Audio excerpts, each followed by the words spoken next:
Bueno, muy buenas tardes. ¿Cómo estás, Manuel? ¿Cómo está la cosa? Todo bien. Por aquí Reinaldo Iturriza López junto con Manuel Azuaje Reverón. Estamos por iniciar un nuevo espacio aquí en el Centro de Estudios para la Democracia Socialista, al que hemos dado en llamar Textos para leer el contexto. Hubo un conato de rebelión y un intento frustrado de cambiarle el nombre. ¿Cómo era que le querías poner, Manuel? Bueno, yo sigo pensando que dándole hasta abajo, dándole hasta abajo Dándole con... hasta abajo, la gente está todavía muy... Estos son los ecos de la presentación de Bad Bunny en el Super Bowl. Se dice así, Super Bowl. Eh, pero bueno, lo cierto del Super caso, tazón. Él le Super pusieron, Tazón, en la presentación decía super tazón. es verdad, sí, exacto, porque ahora toda la cosa es Latinoamérica y tal, ¿no? Este, o la reivindicación de lo latino, de lo latinoamericano. Bueno, en todo caso, como les comentaba, textos para leer el contexto.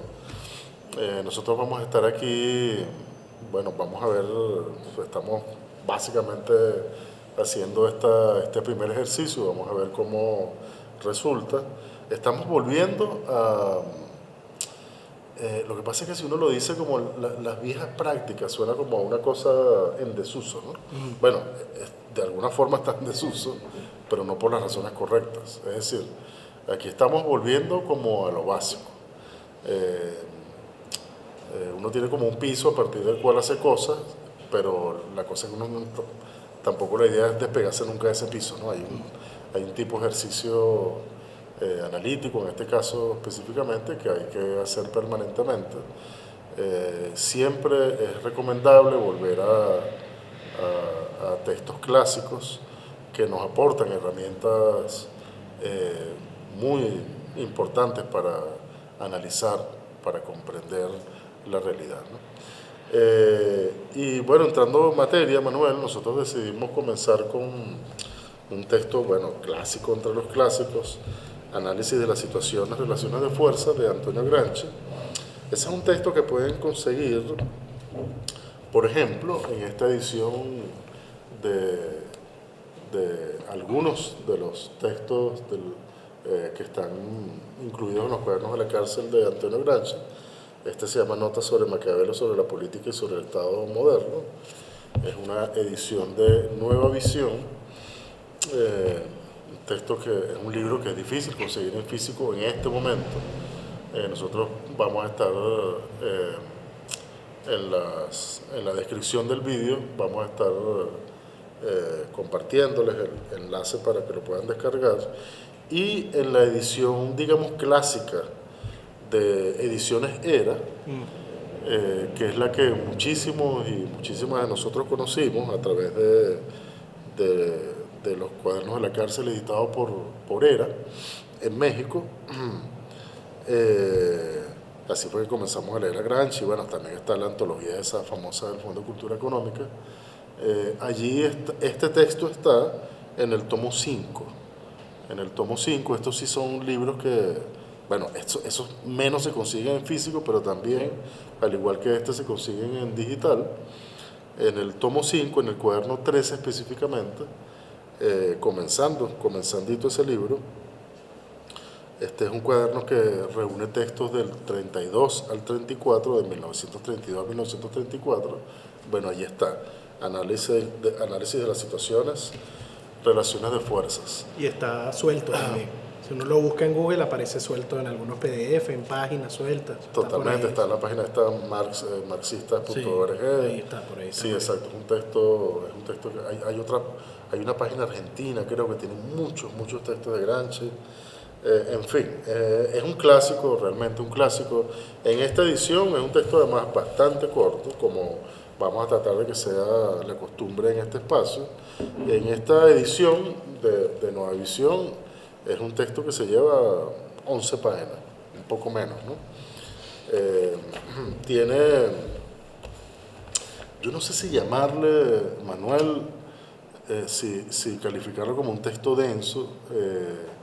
Yo creo que, bueno, Gramsci hace aquí un ejercicio de síntesis de lo que él considera que tiene que ser bueno, digamos un método para el análisis de las situaciones. A mí me parece oye, no sé, más que denso, me parece que es muy conciso. Lo que pasa es que él está tratando de ser conciso respecto de una materia sobre la que se puede decir, se pueden escribir montones de cosas, ¿no? O sea, él está como haciendo un resumen apretado, pero bueno, creo que trabajándolo detenidamente, como es nuestra intención además, sí creo que hay como muchas pistas muy valiosas que o sea, de las que uno puede echar mano para tratar de comprender Sí. no solamente la historia pasada, sino el mundo que lo circunda, pues la realidad presente. Yo creo que ahí lo denso en todo caso es el orden de las categorías, podría pensar uno, el orden de ese mapa que él hace inicialmente de cuál es el orden de los conceptos y cómo se relacionan entre sí. O sea, tener claro de cómo se dan esas relaciones, que al final es el juego de la dialéctica entre los niveles de abstracción, etcétera, que bueno, los niveles de la realidad también. Eso es lo que quizás puede ser, pero nosotros vamos a hacer el esfuerzo aquí por hacerlo claro y porque esté además disponible para quienes lo vean, ese orden, ese mapa de cómo se relacionan efectivamente esas categorías, esos conceptos. Eso es lo que puede ser un poco más denso, pero una vez que uno lo agarra, ya lo pone a trabajar al servicio del análisis en todo caso. Es correcto, completamente de acuerdo. Además nosotros nos estamos guiando por un muy sencillo esquema, digamos, una presentación que ustedes van a estar viendo cuando estén viendo este video, van a estar viendo simultáneamente a la lectura nuestra y a nuestros comentarios, van a estar viendo la presentación o el esquema en modo presentación, ¿no? Bueno, Manuel, Gramsci comienza su texto así. Un estudio sobre la forma en que es preciso analizar las situaciones, y las pone la palabra entre comillas, o sea, la forma en que es preciso establecer los diversos grados de relaciones de fuerzas, puede prestarse a una exposición elemental, ya esto me parece clave, puede prestarse, o sea, esto que él va a tratar de hacer aquí en adelante, puede prestarse a una exposición elemental de ciencia y arte político, entendida como un conjunto de cánones prácticos de investigación y de observaciones particulares útiles para destacar el interés por la realidad efectiva y suscitar intuiciones políticas más rigurosas y vigorosas. Repito, suscitar intuiciones políticas más rigurosas y vigorosas. Todo el mundo tiene derecho a tener la opinión que le dé la gana sobre cuanto ocurre en este mundo. Todo el mundo tiene derecho a acercarse al ejercicio de la política o a la política a partir de la fe, por ejemplo. Es absolutamente válido, legítimo, tenerle fe a una figura política, etcétera, y digamos sentir afinidad por un movimiento, por una ideología, por una clase, por un estamento, por un líder o lideresa, etcétera, etcétera. Pero lo que tiene que quedar claro es que eso es una cosa y otra cosa, digamos, una dimensión del asunto son nuestras creencias, la manera como nosotros vemos el mundo y nuestras afinidades, y otra cosa es el análisis de la realidad, ¿no? Entonces, aquí, lo que suele suceder es que uno confunde deliberadamente por múltiples razones una dimensión con la otra, y entonces uno cree que la manera como uno ve, o sea, la opinión que uno tiene del mundo y el parecer que uno tiene respecto de determinado político, eso es la realidad, ¿no? Y bueno, suele suceder que no es así. Aquí, oye, en este país se hizo un esfuerzo gigantesco, sobre todo durante los primeros años de este siglo, bueno, se hizo el esfuerzo, pero además, más allá de los esfuerzos que se hicieran de distintos espacios, lo cierto es que eso es que hubo, o sea, de facto, aquí ocurrió, aquí tuvo lugar un proceso de profunda politización popular, ¿no? Muchas veces, suele suceder con mucha frecuencia, que los pueblos llegan a las conclusiones correctas mucho antes que su estamento intelectual, ¿no? Yo no estoy aquí haciendo alarde de ningún tipo de antiintelectualismo, todo lo contrario, pero la gente suele saber por dónde van los tiros e intuye, y sobre todo en los momentos de las grandes definiciones, ¿no? Y cuando nosotros atravesamos por momentos de eso que, según el viejo lenguaje en el que nos formamos, cuando pasamos por momentos de flujo político, ¿no? Cuando son momentos favorables a las mayorías, bueno, esa politización como lo decía ahorita mismo, se profundiza.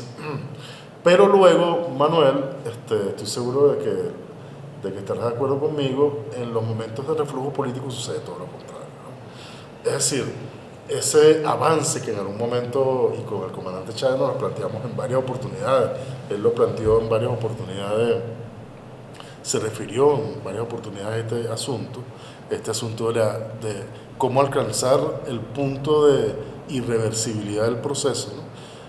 Llega un momento en que uno ve cosas tan extraordinarias que uno cree que es imposible retroceder, o se retrocede, pero se retrocede poco,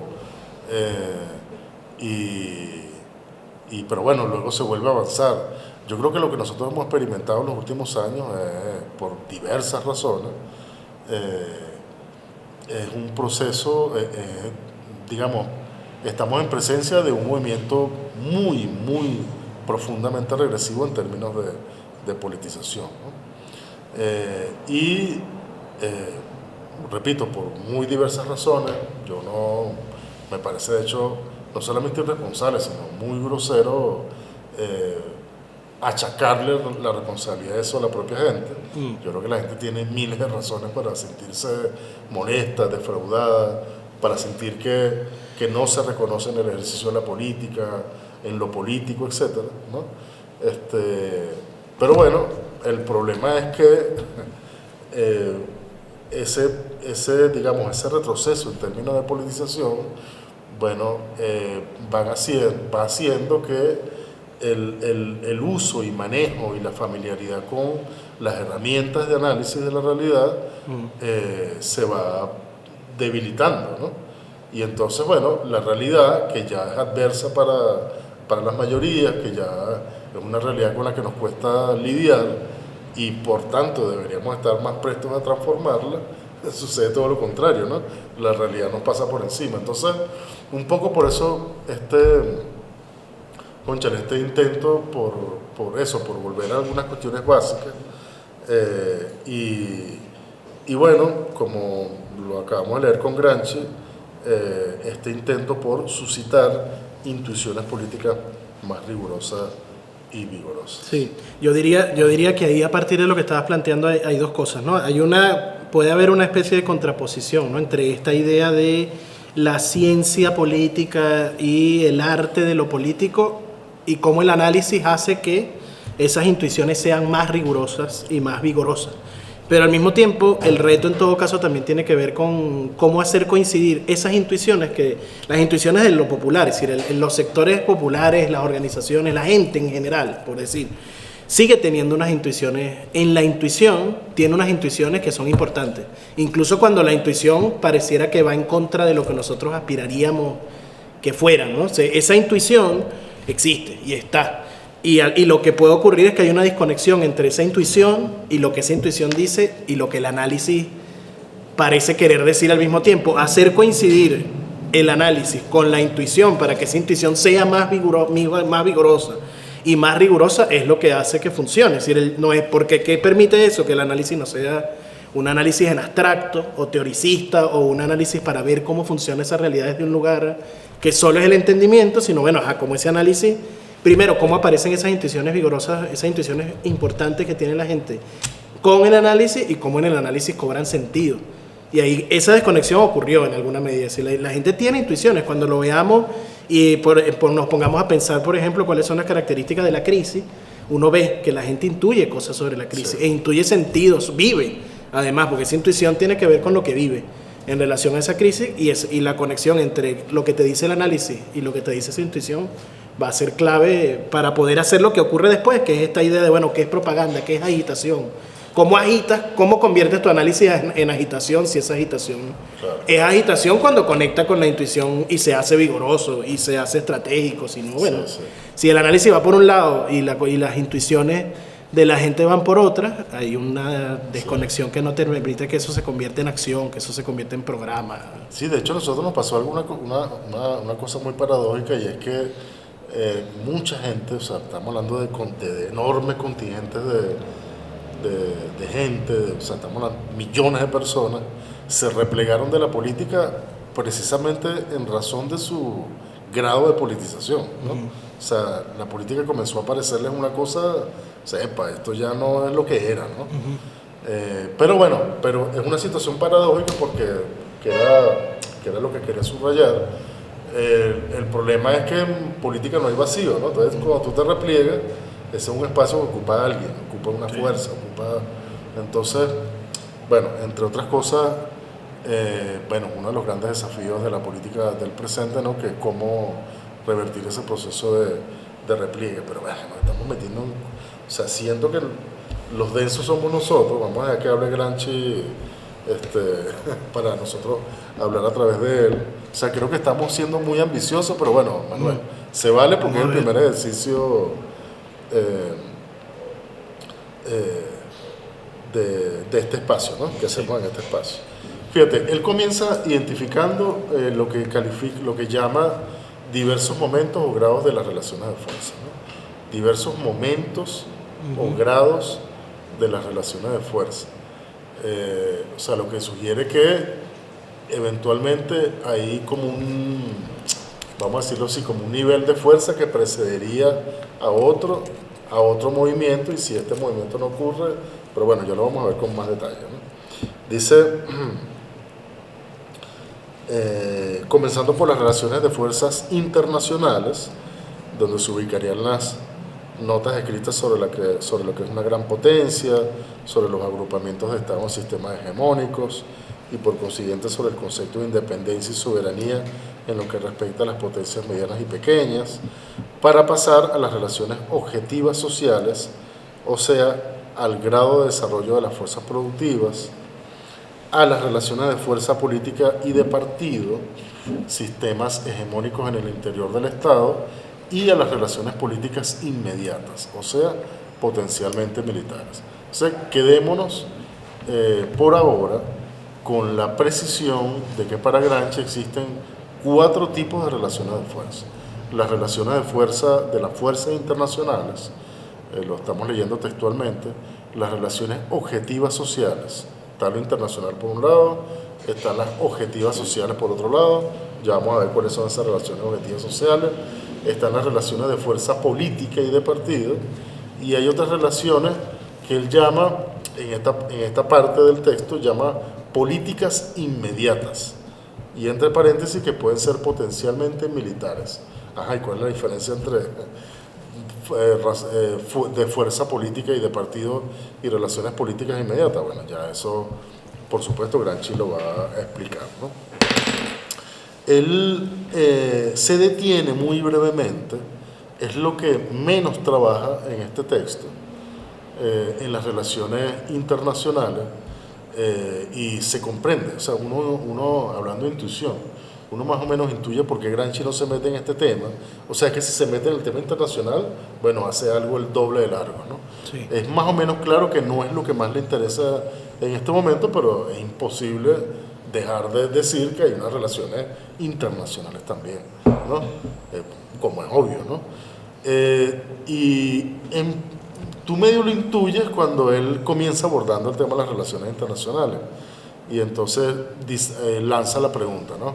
¿Estas relaciones internacionales preceden o siguen lógicamente a las relaciones sociales fundamentales? Es decir, ¿qué es lo que vamos a decirlo también? Sí, lo que determina en última instancia. Que es exacto, vamos a utilizar el viejo lenguaje. Sí. ¿Qué es lo que determina aquí qué? ¿Lo internacional determina lo nacional o cómo es la cosa, ¿no? Sí. Entonces, bueno, en un párrafo él responde que no, que es todo lo contrario. O sea, que no las las relaciones internacionales no preceden a las relaciones sociales fundamentales, eso que ha enunciado ya como relaciones objetivas sociales, indudablemente las siguen. Toda renovación orgánica en la estructura modifica también orgánicamente las relaciones absolutas y relativas en el campo internacional a través de sus expresiones técnico-militares. Después ustedes van a tener chance de leer el texto con detenimiento. Nosotros nos estamos con más detenimiento aún, con toda la calma. Nosotros, a pesar de que vamos a hacer una lectura detenida, obviamente no vamos a leer las 11 páginas, ¿no? Aquí en este mismo párrafo hace unos comentarios muy interesantes sobre que se podrían comentar cosas sobre cuando una ideología en países extranjeros tienen una influencia enorme digamos, en el ámbito nacional. Aquí está el breve pasaje sobre el partido del extranjero, ¿no? Él dice, no siempre eso que se llama el partido del extranjero es realmente el partido del extranjero.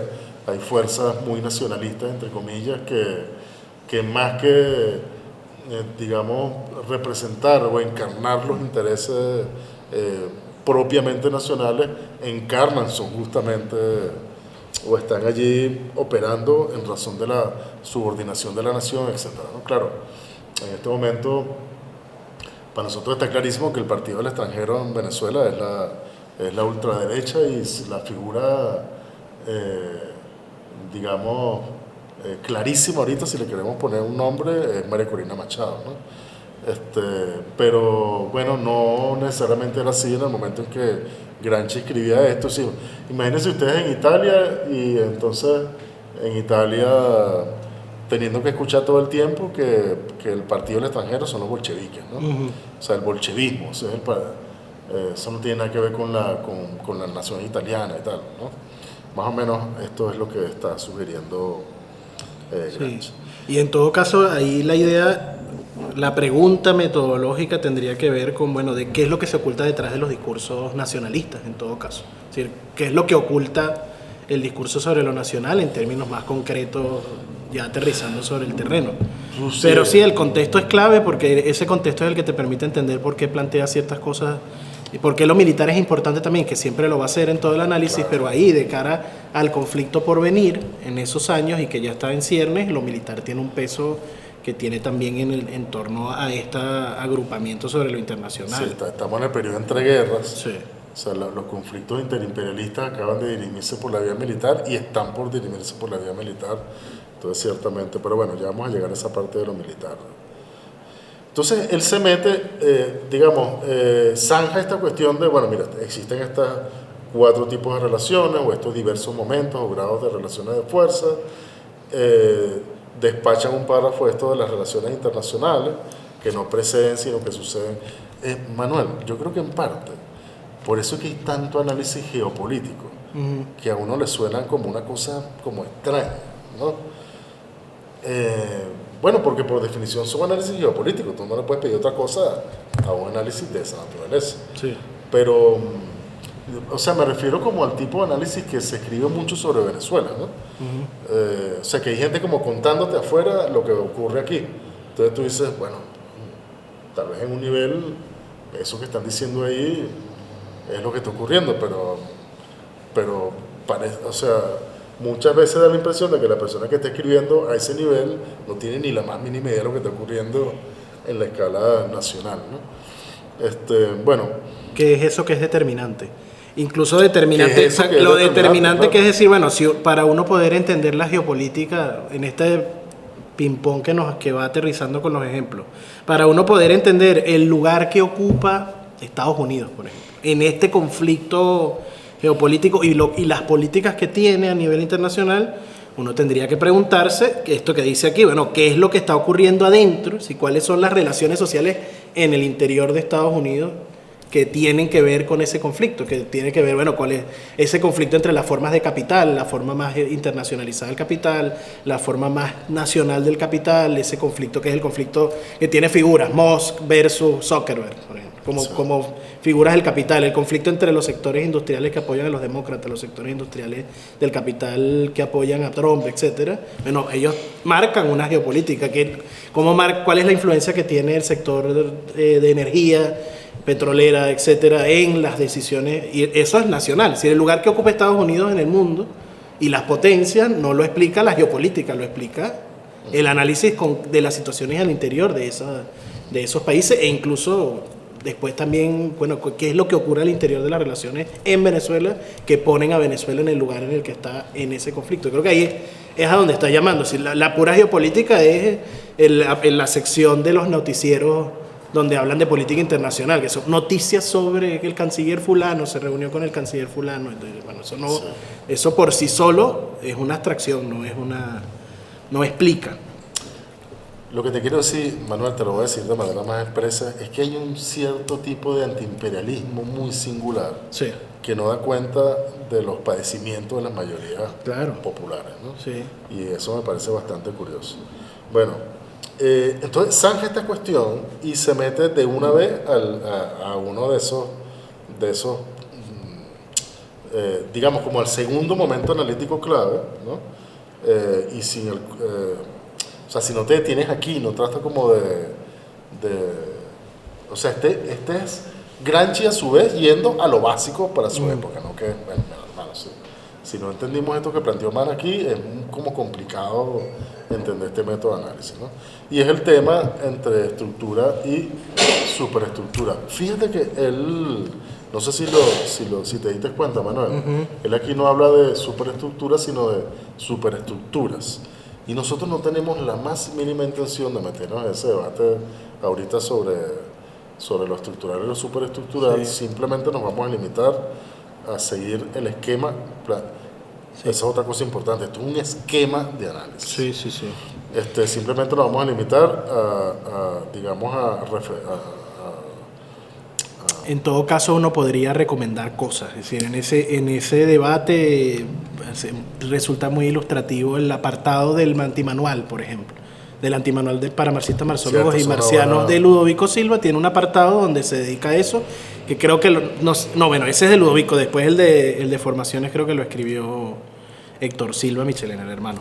Pero ahí hay una cosa que suele ser muy académica, pero que aporta para ilustrar por lo menos ese debate que llega hasta hoy, que fue muy álgido en los 70 con el estructuralismo francés, que no nos vamos a meter, pero si quieren meterse, ahí hay una discusión. Claro. A fin de cuentas, igual explica que es la cosa importante cuando uno vuelve sobre esto. Pasado el tiempo, pareciera que ya estas categorías no explican. Y cuando uno vuelve sobre ella, lo que da cuenta es que explican. Si no explicaran, bueno, no funcionaran. En la medida en que explican, funcionan. Porque aquí nos vamos a dar cuenta de en qué medida... de cuál es la vigencia que tienen cuál es su potencia lírica, ¿no? Su potencia explicativa. Entonces, se mete en el tema el problema de las relaciones entre estructuras y superestructuras.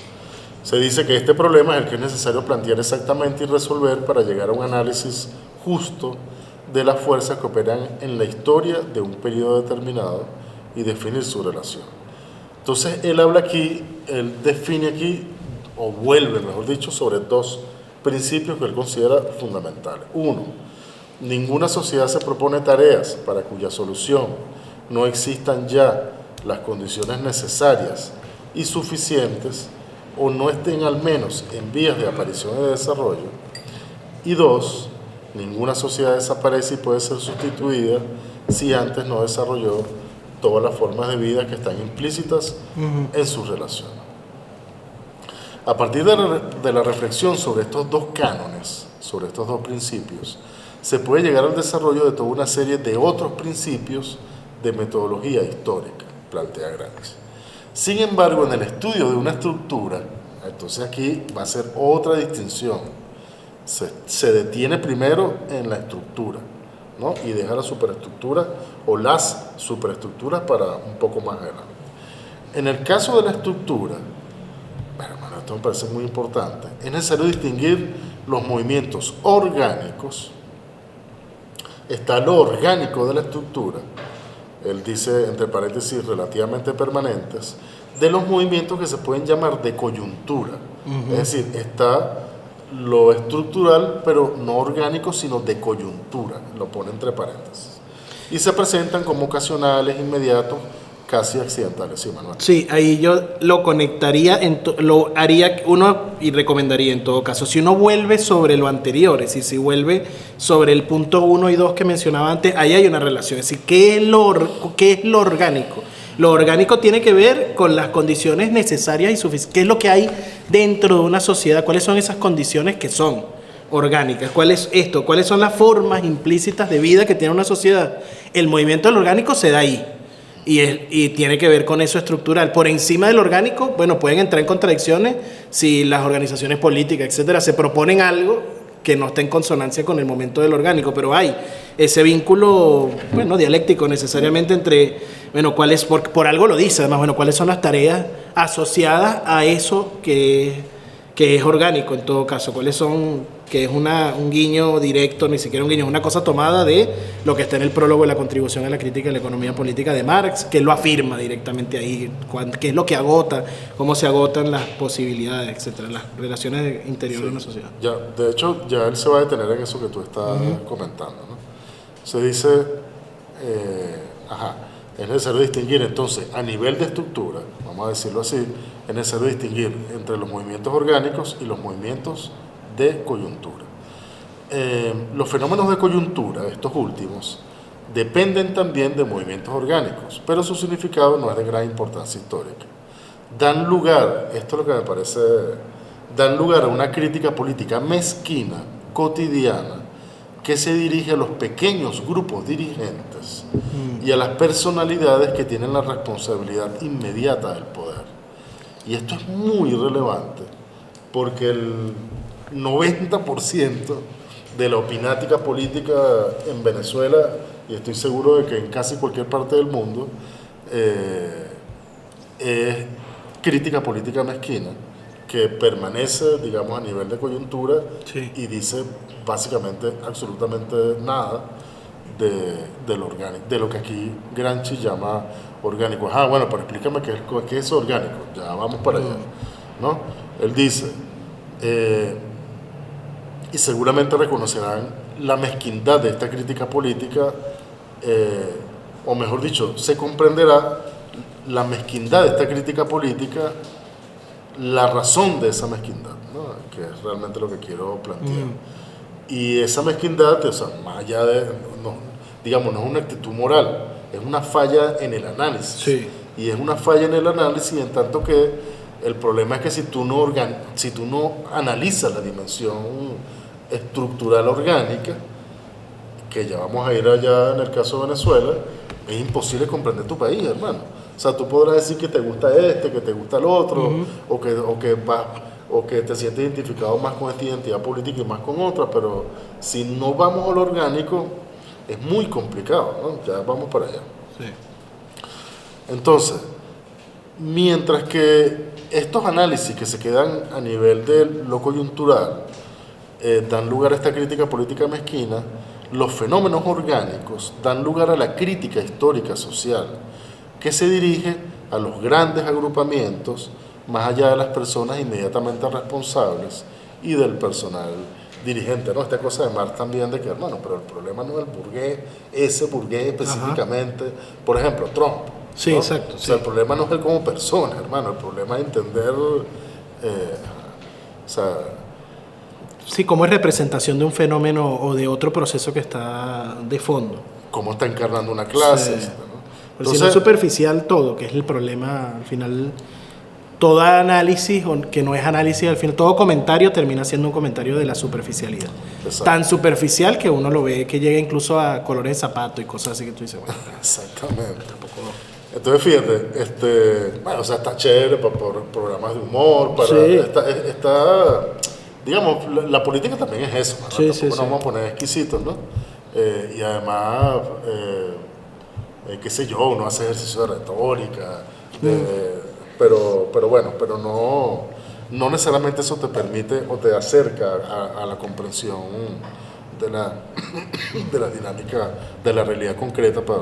Sí, bueno, y no le da vigor, que es lo que decía, no le da vigor ni rigor a la intuición. Exactamente. Porque la intuición se va a quedar nada más ahí y bueno, no le va a dar profundidad en todo Nosotros caso. aquí le estamos apostando expresamente es a desarrollar la capacidad para hacer lo que Gramsci llama crítica histórico-social, ¿no? Más allá que opinar sobre, Sí. más allá de nuestro legítimo derecho a opinar sobre política, ¿no? Entonces, fíjate, aquí ya la cosa se pone, y aquí llega Gramsci a lo que tú decías hace un ratico, porque ya él comienza a poner ejemplos, ¿no? Entonces dice, tiene lugar una crisis que a veces se prolonga por decenas de años. Entonces, cónchale, ya es Gramsci hablando, ya habló de las fuerzas, ya habló de la estructura, superestructura, ya habló de orgánico, coyuntura, entonces, ahora vienen las crisis estructurales. Sí. Esas estructuras son sacudidas por crisis, ¿no? Bueno, tiene lugar una crisis que a veces se prolonga por decenas de años.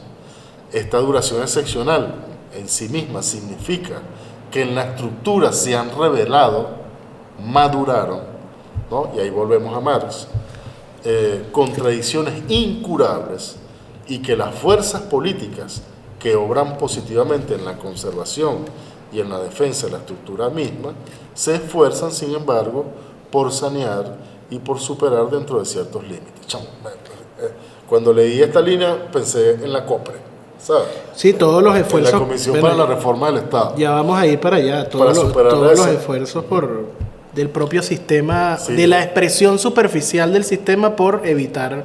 Porque si la crisis, que es al final esa lectura de la crítica de la economía política, es decir, la formación, la relación social, el modo de producción, como quiera que uno lo llame, ¿no? La sociedad, va a transformarse en otra cosa. Esa transformación tiene resistencia, que genera, y incluso puede parecer que personajes antagónicos en la política, en el fondo, operen para la preservación de esa propia, de esa De propia hecho, formación. vamos- Claro, si uno se queda en lo superficial, no se da cuenta de que quien en lo público pareciera ser antagónico termina siendo, en el fondo, expresiones del sistema intentando preservarse. Dice, bueno, a mí De no hecho, me vas a vamos- cambiar alegremente ningún sistema. Claro, claro. Sí. No, pero te digo, Manuel, vamos a decirlo de una vez, vamos a ponerle nombre. O sea, ¿cuál es el problema, digamos, o cómo se puede enunciar en líneas generales el problema fundamental de la sociedad venezolana? Sería buenísimo hacer ese ejercicio y preguntárselo un poco a gente. Sí, bueno, ahora podemos decirlo en este formato. Coméntenos en la caja de comentarios. Sí. cuál usted O sea, cree ¿cuál es el que- problema fundamental de la sociedad venezolana? O sea, el problema fundamental de la sociedad venezolana es que tenemos una estructura económica dependiente, subordinada, que se insertó en el sistema mundo capitalista cuando lo hizo en el siglo XIX, de esa manera, de manera dependiente, subordinada, y eso supone una serie de obstáculos fundamentalísimos para, digamos, vamos a decirlo así, vamos a decirlo en los términos más coloquiales posibles para no ponernos tampoco demasiado academicistas. Pues eso impide el libre desarrollo de la nación venezolana, eso impide la emancipación de las mayorías populares, es un obstáculo estructural que está impidiendo permanentemente que la gente pueda vivir mejor, pueda vivir dignamente, que pueda tener trabajos de calidad, etcétera, etcétera, etcétera, ¿no? Sí. Uno puede plantear exactamente eso mismo, por supuesto de manera mucho más elaborada, conforme a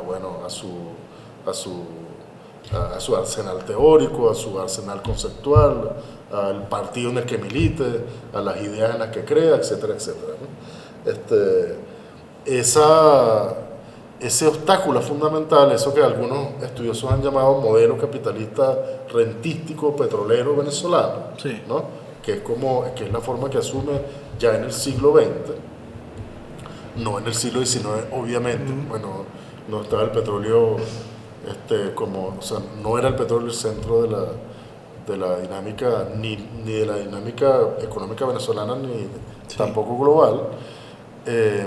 Eso supone unos ganadores, unos perdedores, eso supone unas élites que se benefician, unas élites que están subordinadas permanentemente a las élites globales, supone unas mayorías marginadas, unas clases populares, bueno, que viven en condiciones de pobreza, sin acceso a servicios, en algunos momentos, en algunas coyunturas históricas, mejor que en otras coyunturas, sin libertades democráticas muchas veces, etcétera, etcétera, etcétera. Sí. Bueno, la Y bueno, historia- supone esencialmente la constitución de un Estado al servicio de esa estructura económica. Y ese Estado al servicio de esa estructura económica intenta por todas las vías preservarse. Es decir, todo esto del petroestado o el estado mágico de Coronil, etcétera, esta caracterización que incluso tiene que ver con todo lo del siglo XX, ¿no? Cultura del petróleo, o sea, todas las dimensiones en las cuales el petróleo constituye las relaciones en la sociedad. Bueno, ahí está un estado que no es una cosa, sino que son unas relaciones. Al final ese estado son unas relaciones sociales y unas prácticas que lo constituyen, y cuando uno lo ve así se da cuenta de, bueno, tú puedes sustituir incluso gente que forma parte. Pero si la gente cuando entra se ve obligada voluntariamente o no, etcétera, a reproducir esas prácticas, tarde o temprano esas relaciones permanecen. Entonces ese estado que se constituye por relaciones, por unas prácticas que lo sostienen, a veces con mucha frecuencia los agentes políticos involuntariamente son son agentes de esas relaciones, del sostenimiento de esas relaciones, y uno lo va a ver. Ahí cuando lo ve uno de esa manera, tiene un panorama que pasa de esa superficialidad y que entiende incluso correlaciones de fuerza en el interior de eso, cómo se modifican, la disputa por ese Estado, porque al final si el Estado venezolano es el administrador de eso, el Estado botín, que después es un Estado que está permanentemente siendo objeto de la disputa. Exacto. El control de ese Estado es una disputa. Y ahí agregaría una otra cosa para continuar. Esto solo se puede ver, y eso lo hemos debatido mucho, lo hemos conversado seguramente con Manfred, a quien siempre mencionamos, si uno tiene una mirada que no es una mirada de lo coyuntural, es decir, si uno tiene una temporalidad para los procesos históricos que va más allá de lo coyuntural, puede entender estas herramientas, ¿no? Larga duración, crisis de largo alcance, mediano, etcétera. Si uno se queda en la historia de lo cotidiano, de la coyuntura inmediata, bueno, no ve o no puede establecer los paralelismos, las relaciones entre una crisis que puede ser mucho más amplia que lo que pensamos. Si uno no estira esa crisis en el tiempo y te quedas pensando que es una cosa anecdótica, un asunto y no un asunto estructural. Y cuando lo ves estructural te das cuenta, bueno, es que aquí, que ya lo veremos y lo profundizaremos en ese debate, uno dice, bueno, ¿qué fue lo que continuó de esa crisis del 98 en adelante? ¿Qué se intentó que no continuara? ¿Es expresión de una crisis que va en el 83? ¿Cuándo empezó? Que ese debate, la crisis es del 83 en adelante, la crisis es del 92, del 98, ¿cuándo? Sí, ¿y qué se queda, qué se alarga de esa crisis? ¿Qué termina, qué no termina de esa crisis en una determinada coyuntura, pero que tiene que ver con, visto así, te da una panorámica más compleja. Una mirada completamente distinta. Y te saca del debate inmediato sobre los actores por los actores. Y dice, bueno, los actores son agentes de fuerzas también que tienen otras relaciones, voluntariamente o no, que es lo clave ahí también. Hay actores que voluntariamente quieren una cosa y terminan haciendo otra porque en el vínculo de las relaciones que establecen no tienen margen para hacer otra cosa distinta. Correcto. Ya lo aterrizaremos y lo diremos más. Mira, entonces, históricamente en Venezuela lo que hemos tenido es que quiero utilizar esta frase textual de Gramsci. Lo que nosotros hemos tenido es,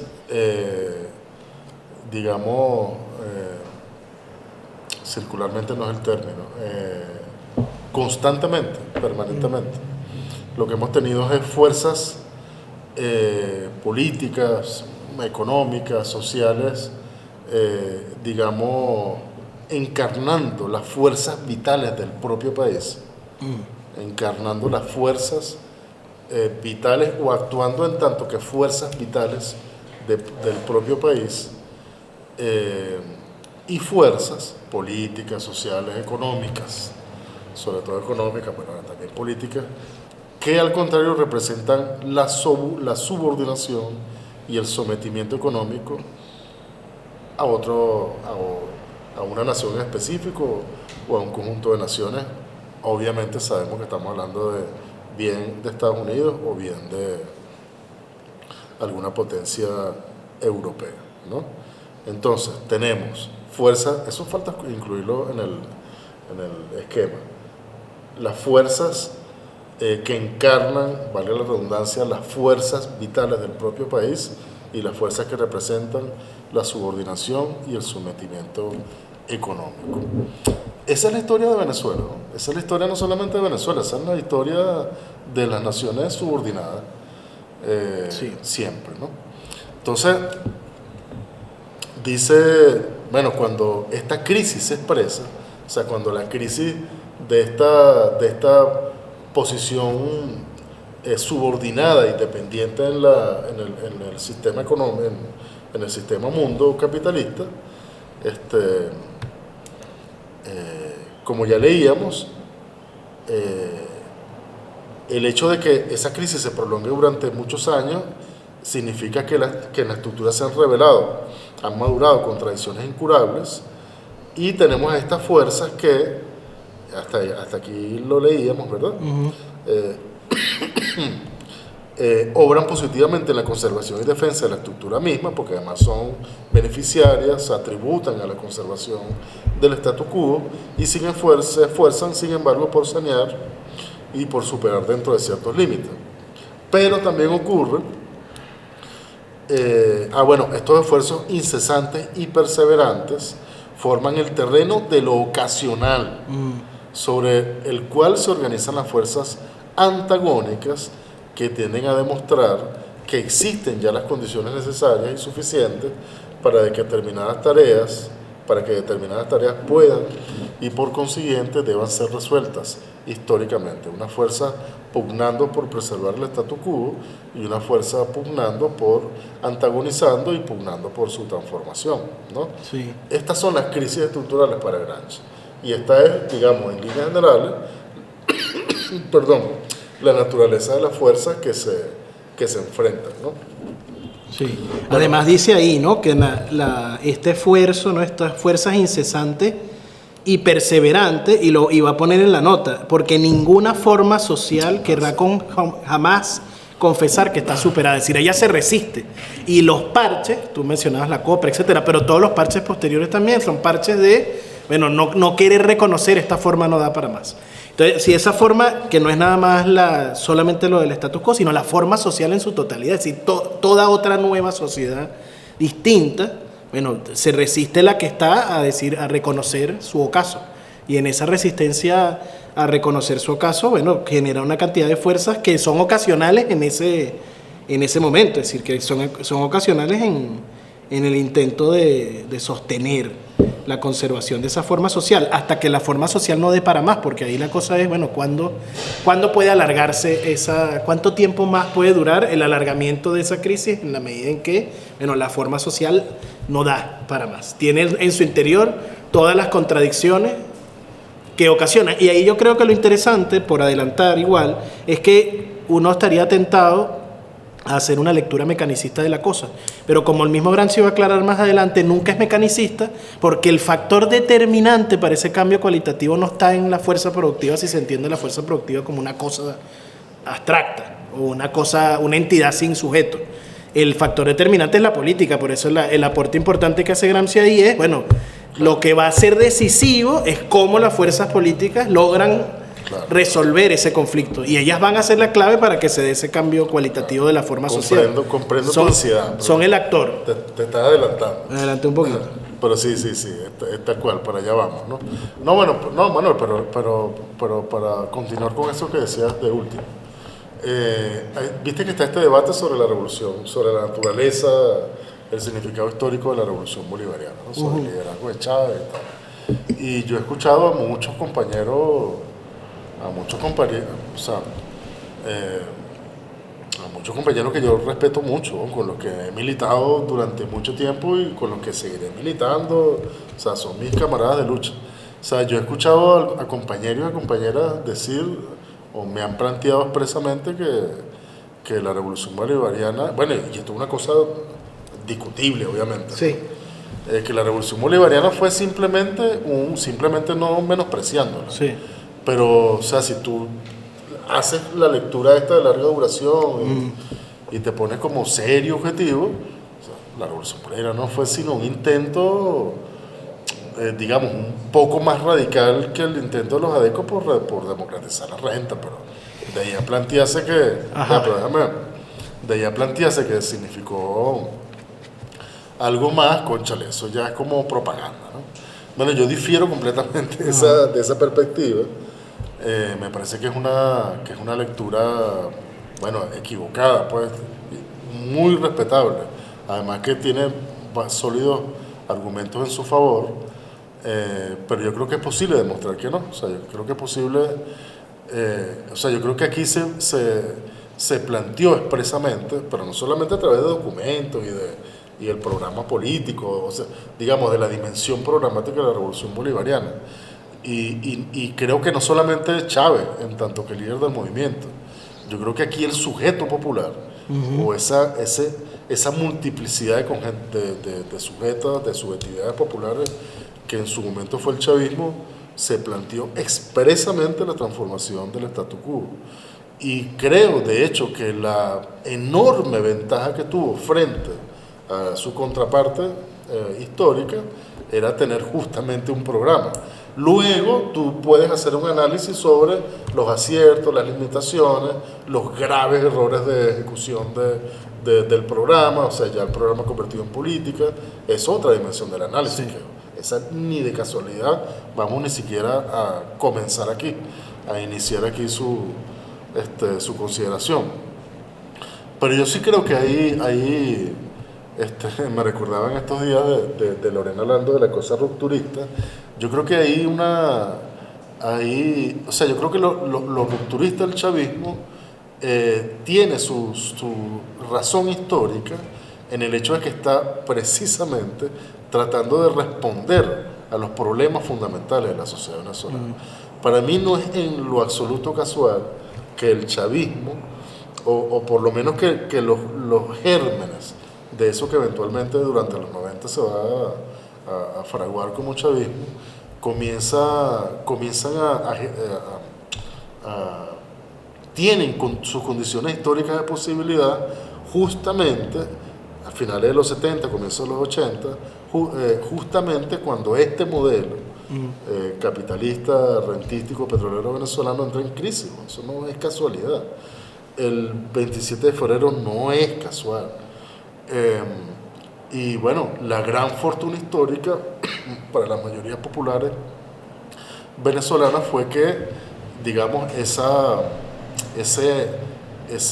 anhelo de cambio, Gramsci lo va a llamar de manera muy hermosa más adelante,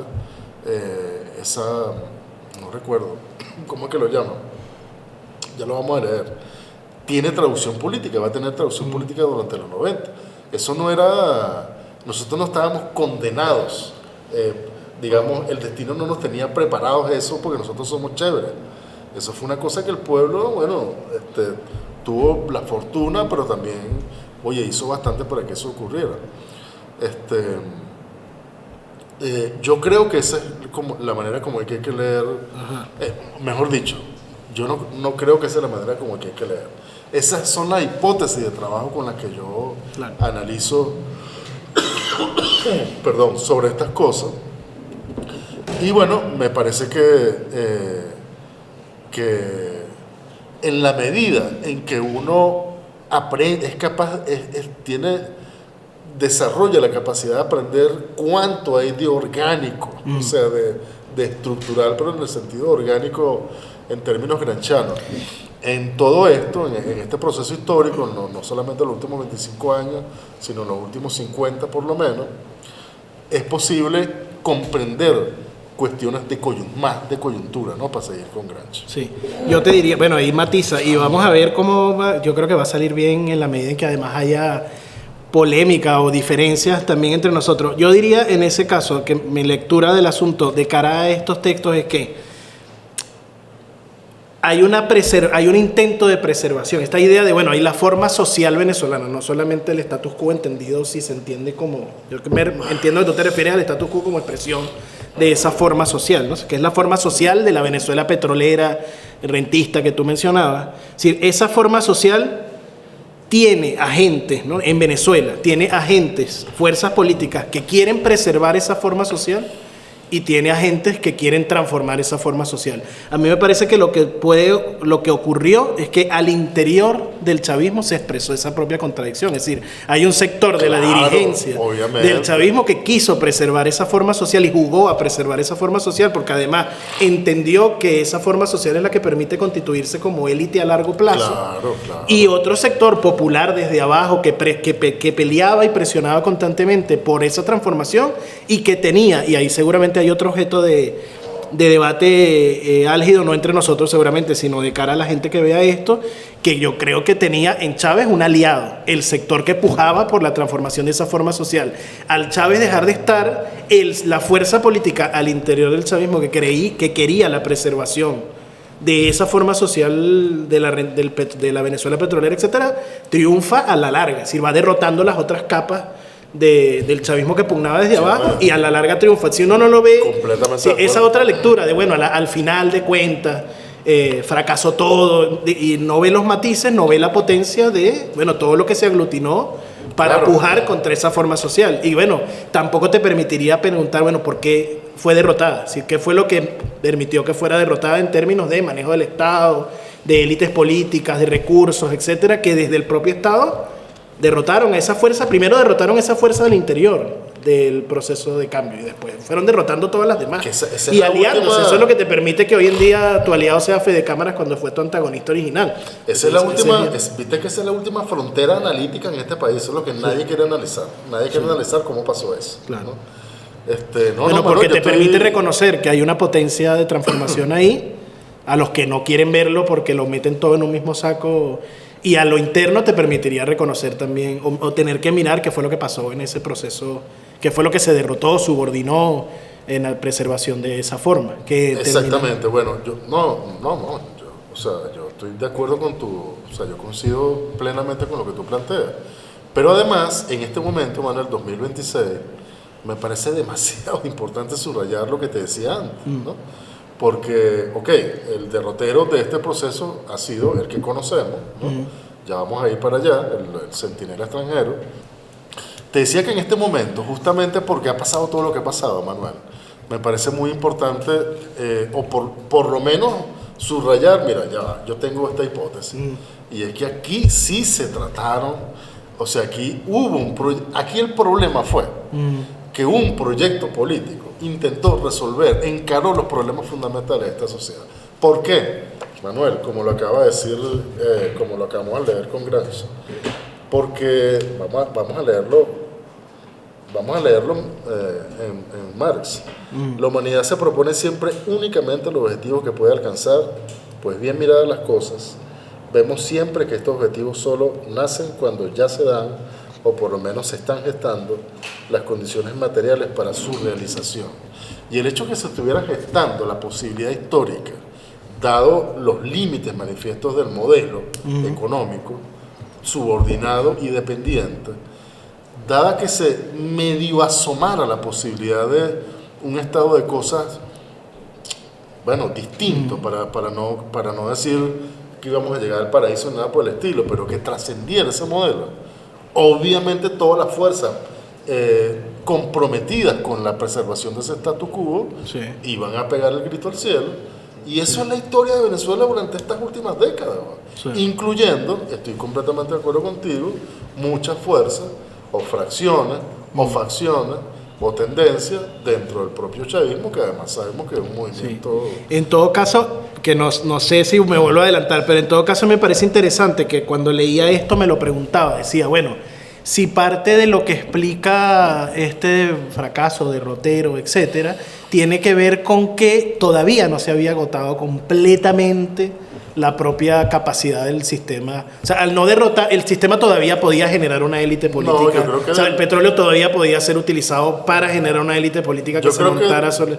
¿Habían sido agotados totalmente esas condiciones o todavía el resultado es que hay un pataleo ahí de, bueno, todavía puedo, ¿no? Todavía la forma social dice, aquí hay elementos que me permiten aguantar. Yo creo que es lo que se desprende del análisis. O sea, hay un momento que no estaba, que incluso cuando lo dice más adelante, dice, bueno, la cosa es, si tú levantas banderas políticas que entran en contradicción con ese momento, que sería, qué sé yo, él habla del posrentismo cuando todavía la renta jugaba el papel que seguía jugando, y entonces te intentas adelantar a un momento en el cual las condiciones concretas de la estructura todavía te estaban diciendo, no, mira chico, aquí hay petróleo hasta para que vengan los gringos a explotarlo si no lo vas a querer explotar tú.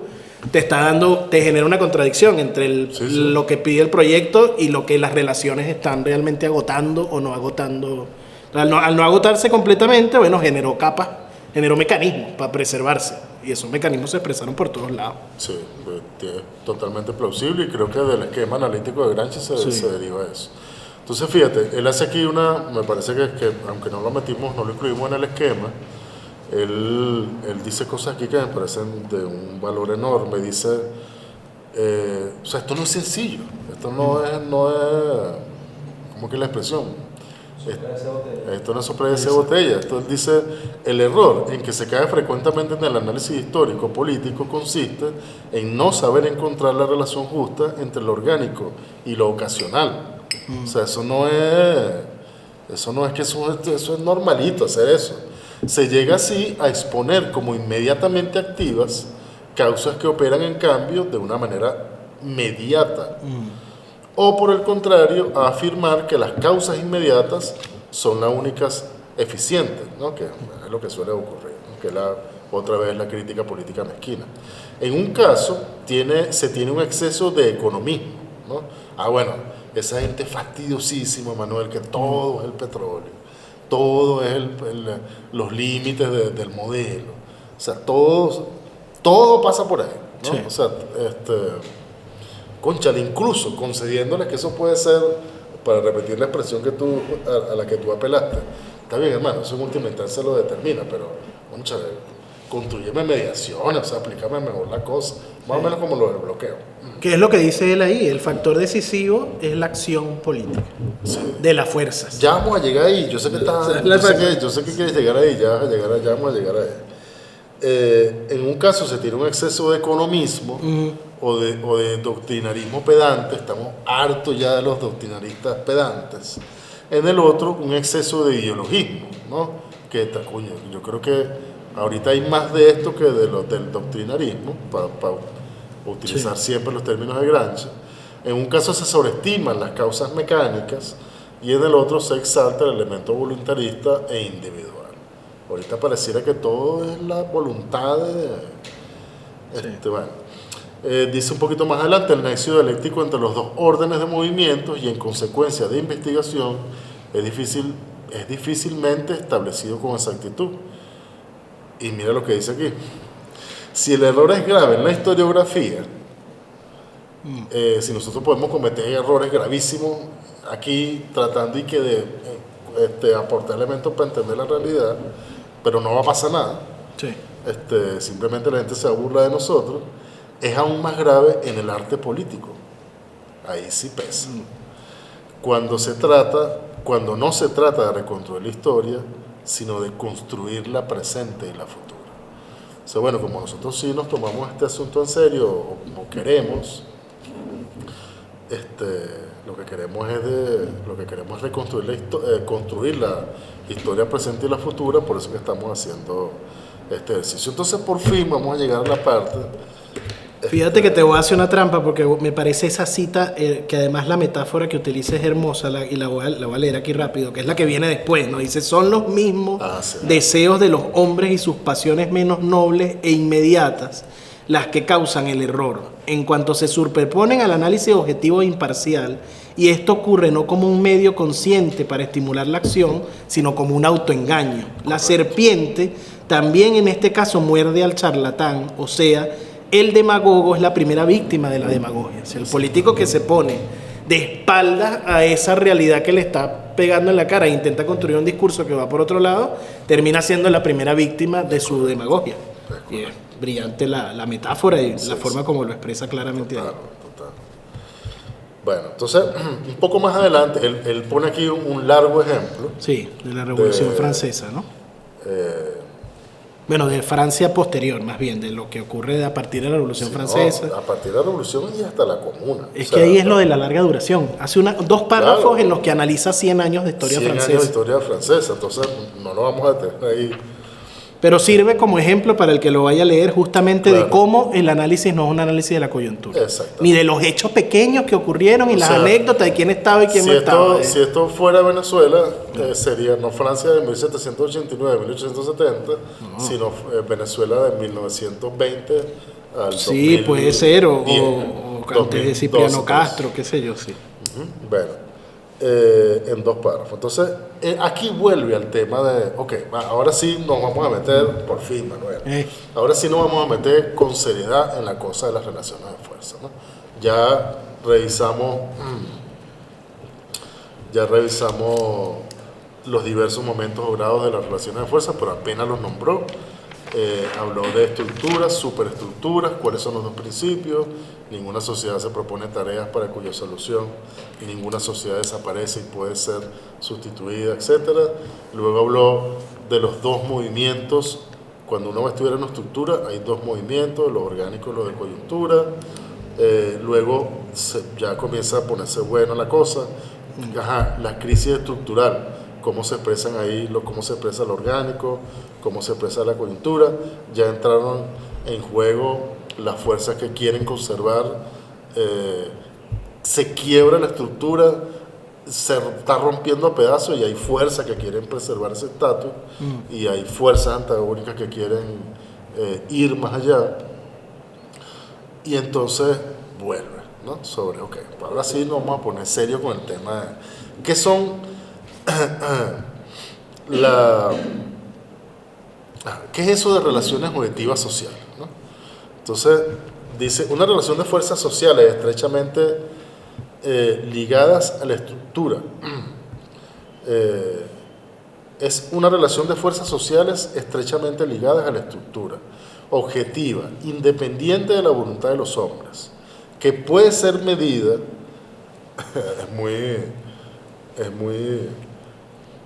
que puede ser medida con los sistemas de las ciencias exactas o físicas. Sobre la base del grado de desarrollo de las fuerzas materiales de producción se dan los grupos sociales, es decir, las clases, no solamente las clases, los estamentos, etc., cada uno de los cuales representa una función y tiene una posición determinada en la misma producción. Esta fundamental disposición de fuerzas, repito, esta fundamental disposición de fuerzas permite estudiar si existen en la sociedad las condiciones necesarias y suficientes para su transformación, es decir, permite controlar grados de realismo y de posibilidades de realización de las diversas ideologías. En resumen, esto es lo objetivo. Esto sucede, te guste a ti o no te guste. Sí. Tú perteneces a una clase, te guste o no te guste, piense como te dé la gana, tú piensa como tú quieras.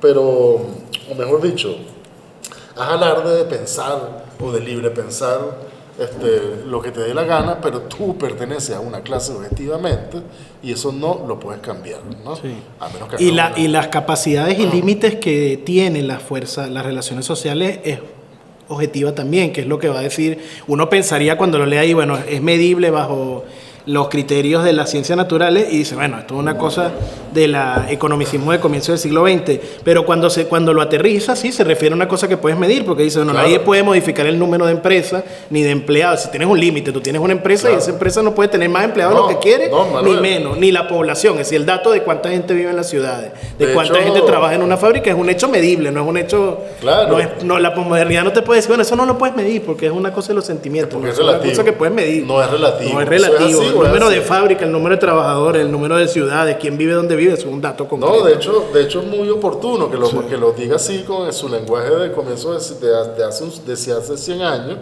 porque es que es demasiado complicado en Venezuela saber, o sea, tener esta información. Sí. Es muy difícil. Y bueno, más allá de, porque hay una gente que es responsable de esa información y más allá de ese debate. Sí. Bueno, está bien, eso existe, pero bueno, hermano, hay instrumentos para tú medir la realidad, sí, o sea, para saber, para tratar de saber qué es lo que está ocurriendo, comenzando por la encuesta famosa esa a la clase obrera de Engel, etcétera, pero no nos metamos ahí. Lo que te quiero decir es, más allá de esa misma discusión, pero a un nivel más cercano a la tierra, si tú no sabes cuál es la composición de clase de la sociedad en la que tú viviste, que pretende meter en política, hermano, renuncie de una vez. No se meta en eso, porque usted no va a entender nada, no va a entender nada. Si usted no comprende que que el proletariado, que la clase trabajadora se subdivide a su vez en distintas fracciones de clase, que no son lo mismo.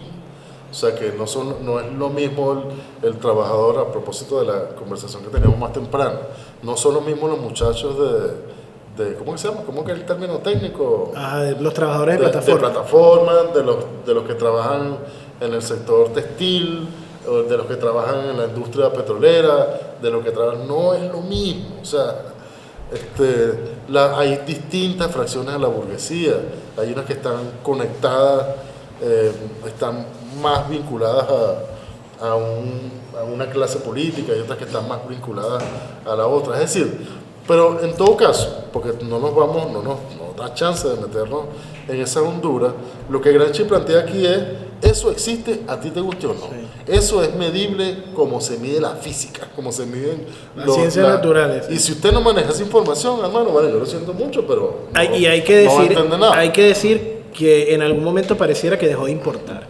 Sí. O sea, en algún momento pareciera que podíamos, y uno hay que asumirlo autocríticamente, que podíamos hacer análisis sobre la sociedad venezolana sin que eso fuera importante.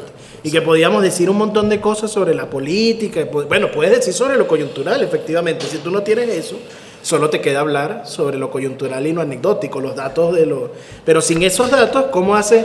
Y cuando uno lo piensa, ese trabajo, no sé, Domingo Alberto Rangel, Pedro Duno, etcétera, que hacían caracterización, los partidos marxistas y todos, supongo, tenían caracterización y si el Estado no te daba los datos, tú tenías gente que te lo podían dar, tenías sindicatos, tenías líderes obreros en los espacios concretos del trabajo que te podían decir, mira, en Sidor trabajan tanto y trabajan tanto. ¿Por qué? Porque levantabas un teléfono o porque tenías un informe, porque te importaba tener ese dato, y tener a militantes en esos espacios no solo era un asunto organizativo, sino era un asunto de tener acceso al dato y a la caracterización. Entonces eso se hacía. Te puedo asegurar que los enemigos de la República tienen esa información. Claro, mucho mejor que cualquiera de nosotros.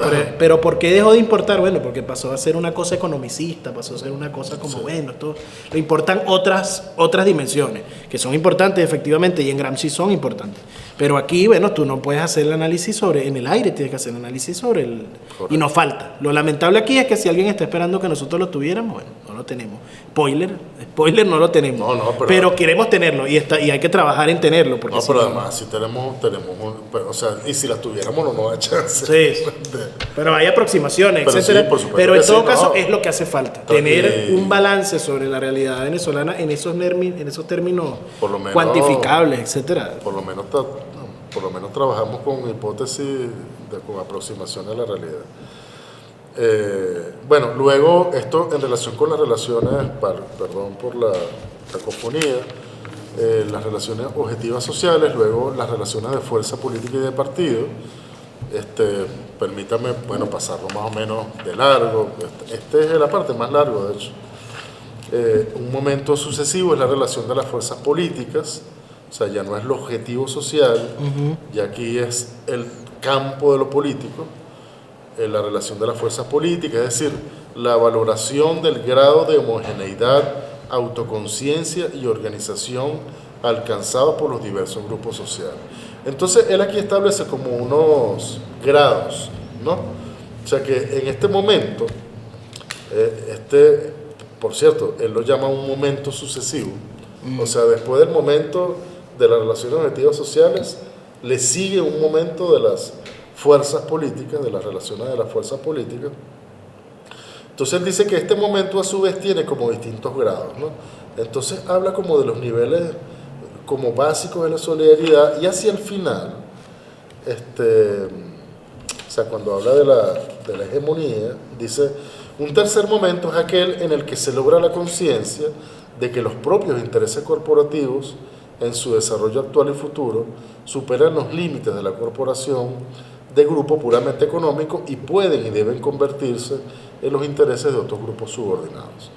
Esta es la fase más estrictamente política, que señala el neto pasaje de la estructura a la esfera de las superestructuras complejas, Bueno, lo dejamos ahí, o sea, es muy importante, pero no, Sí. no podemos No, bueno, detenernos ahí. eso tiene que ver básicamente con aquella idea de cómo la clase dominante hace pasar sus intereses como clase, como los intereses de toda la sociedad, Claro. que es la tarea de la política. Claro. La teoría política es convencer, bien sea que eres efectivamente expresión de esa mayoría, si eres una clase Correcto. social mayoritaria o si eres una clase minoritaria. Bueno, igual tu tarea siempre para controlar el Estado y ser hegemónico es hacer pasar, que todo el mundo sienta que tus intereses son los intereses de toda la sociedad.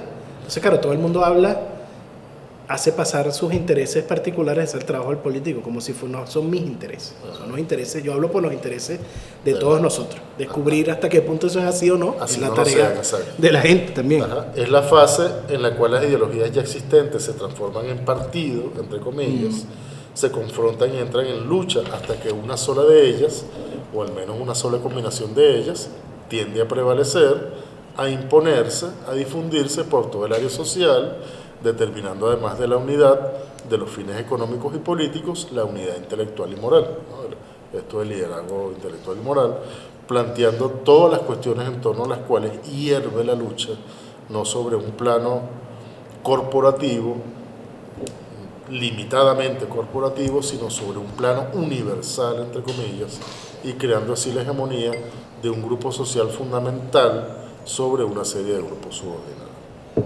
Vamos a dejarlo hasta ahí. Y luego viene el tercer momento, que es el de las relaciones de fuerzas militares, inmediatamente decisivo según las circunstancias. Recordemos que al comienzo él se ha referido a relaciones políticas inmediatas, entre paréntesis, potencialmente militares. Aquí lo anuncia de esta manera, básicamente es lo mismo, pero lo anuncia de esa manera. El de la relación, el momento de la relación de las fuerzas militares, inmediatamente decisivo según las circunstancias.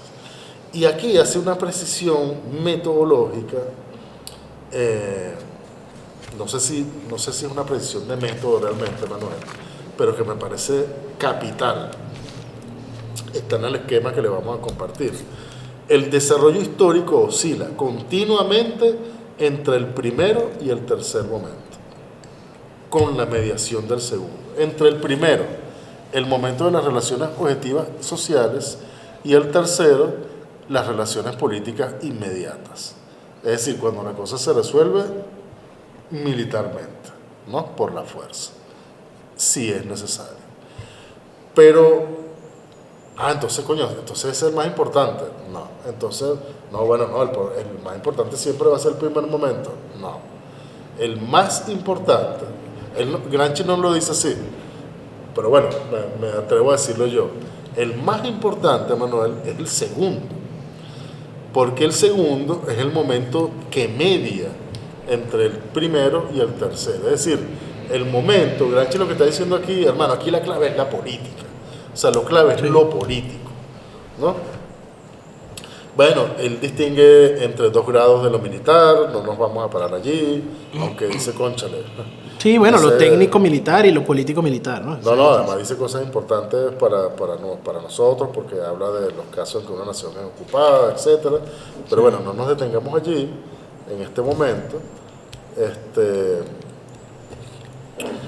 Y aquí, bueno, no, aquí ya, digamos, cuando el análisis ya se puso, ya pasamos como esta parte, coño, eso que Manuel llamaba como un poco densa, con razón. El orden de las categorías, diríamos. El orden de las categorías, ya pasamos esa parte y ya, cónchale, ya este es el Gramsci desplegándose, haciendo gala de su... Entonces dice, plantea el problema, ¿no? Las crisis históricas fundamentales, es decir, allí donde se expresan las crisis estructurales, aquí lo enuncia así, las crisis históricas fundamentales, son provocadas inmediatamente por las crisis económicas, ¿no? O sea, porque si este nivel de las relaciones objetivas sociales es tan importante, entonces cada vez que hay una crisis económica muy grave, bueno, eso provoca crisis histórica fundamental. Ajá. Dice que no. No lo produce. O sea, no es así, no se puede interpretar de esa manera. Él lo que dice es, su respuesta es, la ruptura del equilibrio de fuerzas ocurre en el cuadro de conflictos superiores al mundo económico inmediato. Es decir, lo objetivo social es lo objetivo social, pero quienes transforman eso, es decir, la esfera, el momento de la relación de fuerza donde se transforma esa realidad objetiva, es el momento de la política y el momento, bueno, de lo militar, ¿cierto? O sea, de la fuerza, si es el caso, ¿no? Sí. ¿Cómo es que lo decía? De lo político inmediato. Es su manera muy elegante de llamarle a ese tercer momento. Pero en todo caso, vuelve a subrayar la importancia del momento de la política, ¿no? Dice, la ruptura del equilibrio de fuerzas no ocurre por causas mecánicas inmediatas de empobrecimiento del grupo social que tiene interés en romper el equilibrio y de hecho lo rompe. Imagínate, si fuera por eso, aquí hubiéramos hecho 8 revoluciones mientras hubo hiperinflación, ¿no? Sí, que era la pregunta que ella, ¿no?, se hacía la gente a cada rato, bueno, pero ¿por qué no hay un Caracazo otra vez? Sí. Si ya O como cuando el antichavismo trataba de crear las condiciones para un Caracazo. Así, claro, sí, no, sí. Usted no entendió nada de historia. Ocurre, por el contrario, en el cuadro de conflictos superiores al mundo económico inmediato, vinculados al prestigio de clase. Aquí desliza varios términos importantes. Vinculados al prestigio de clase, intereses económicos futuros, a una exasperación del sentimiento de independencia, de autonomía y de poder, importante también, la cuestión particular del malestar o bienestar económico como causa de nuevas realidades históricas es un aspecto parcial de la cuestión, de las relaciones de fuerza en sus diversos grados. Ajá. Y aquí llegamos al llegadero. Si falta este proceso de desarrollo, ¿qué quiere decir eso? ¿Qué quiere decir si falta el proceso de desarrollo? El objetivo social es el objetivo social y eso es, así a usted le guste o no. Si falta el momento de lo político o de la política, si falta, vamos a llamarlo así, el momento de la política, si el momento de lo político es bloqueado, ¿no? O sea, si la sociedad no es capaz de dirimir el conflicto en lo político, ¿no?, que es exactamente lo que en Venezuela ha ocurrido, por lo menos durante la última década, en líneas generales, ¿qué es lo que ocurre? Dice Gramsci, si falta este proceso de desarrollo que permite pasar de un momento al otro, es decir, del 1 al 2, del 2 al 3 y el 2 mediando entre el 1 y el 3, y si es esencialmente un proceso que tiene por actores a los hombres y su voluntad y capacidad, ¿no?, la política una vez más, la situación permanece sin cambios. Pero sin cambios no es que, bueno, no pasó nada, no. Sin cambios cuando cualitativos, sí. Cuando una sociedad clama cambios y los cambios no ocurren, es peor todavía, es más grave todavía. Y pueden darse conclusiones contradictorias. La vieja sociedad se resiste. En este caso, la vieja sociedad es el modelo, o sea, la sociedad sí. no es... La vieja sociedad no es Nicolás Maduro, no. Manuel. La forma social, o sea, por eso esa idea, la forma social social resiste, la Venezuela... Exactamente, por eso, de nuevo, lo orgánico y lo de coyuntura. Luego uno puede evaluar el lugar del presidente Nicolás Maduro en ese cuadro, pero la vieja sociedad resiste, y se asegura un periodo de respiro, entre comillas, exterminando físicamente a la élite adversaria y aterrorizando a las masas de reserva, o bien ocurre la destrucción recíproca de las fuerzas en conflicto con la instauración de la paz de los cementerios, o ocurren las dos cosas, y en el peor de los casos, dice Gramsci, bajo la vigilancia de un centinela extranjero que describe literalmente la actual situación de la sociedad venezolana y sí, obviamente por eso estamos comenzando por este texto de Gramsci. Ahora, a propósito de esto, o sea, lo que hay que subrayar, y ya vamos a llegar a la mejor parte de todo el texto, O sea, hay que volver sobre una precisión que me parece que es la más importante de todas. Esto es un esquema de análisis que está planteando Gramsci. O sea, Gramsci no está planteando aquí leyes, leyes de funcionamiento de la sociedad. Esto es un esquema analítico. Él ha definido, bueno, no lo voy a repetir otra vez, él ha definido todo lo que hemos resumido ahí en el esquema, en la presentación, en esta última parte ha resumido, se ha metido con más detalle en cada uno de los momentos de las relaciones de fuerza y ha dicho, bueno, hay una relación entre un momento y el otro. El más importante, el hecho de que haya una crisis, que la economía esté por el suelo, eso no quiere decir que vaya a pasar nada. Eso depende de lo político, eso depende del segundo momento. O sea, en ese segundo momento es que ese es el que media entre lo básico y lo militar, etc., ¿no? Ya lo decíamos, ¿no? Pero bueno, puede suceder que esto no, o sea, que se tranca el serrucho, que el proceso, ¿cómo es que lo dice? Si falta este proceso de desarrollo, bueno, hermano, lamentablemente van a pasar cosas peores, o sea, van a pasar cosas muy negativas para las sociedades, que, bueno, señoras y señores, es lo que ha pasado aquí. Y termina diciendo, Manuel, para que ahora sí, por favor, tome el testigo, termina diciendo lo más importante. Bueno, antes de pasar a esto, lo que quería, o sea, para terminar la idea previa, esto no es una ley de la historia, o sea, digamos, esto no, perdón, esto no es una fatalidad histórica, ¿no? O sea, no es que las sociedades, bueno, lamentablemente llegaron y permanecieron bajo la vigilancia de un sentido extranjero, y bueno, porque ustedes no supieron resolver la cosa de los momentos, tal, y bueno, concha, lo lamento mucho, bueno, concha, le mando ánimo, ¿no? No. Él dice que lo más importante es, lo dice textualmente, pero la observación más importante, escucha esto, Ron, que surge a propósito de todo análisis concreto de las relaciones de fuerza, es la siguiente.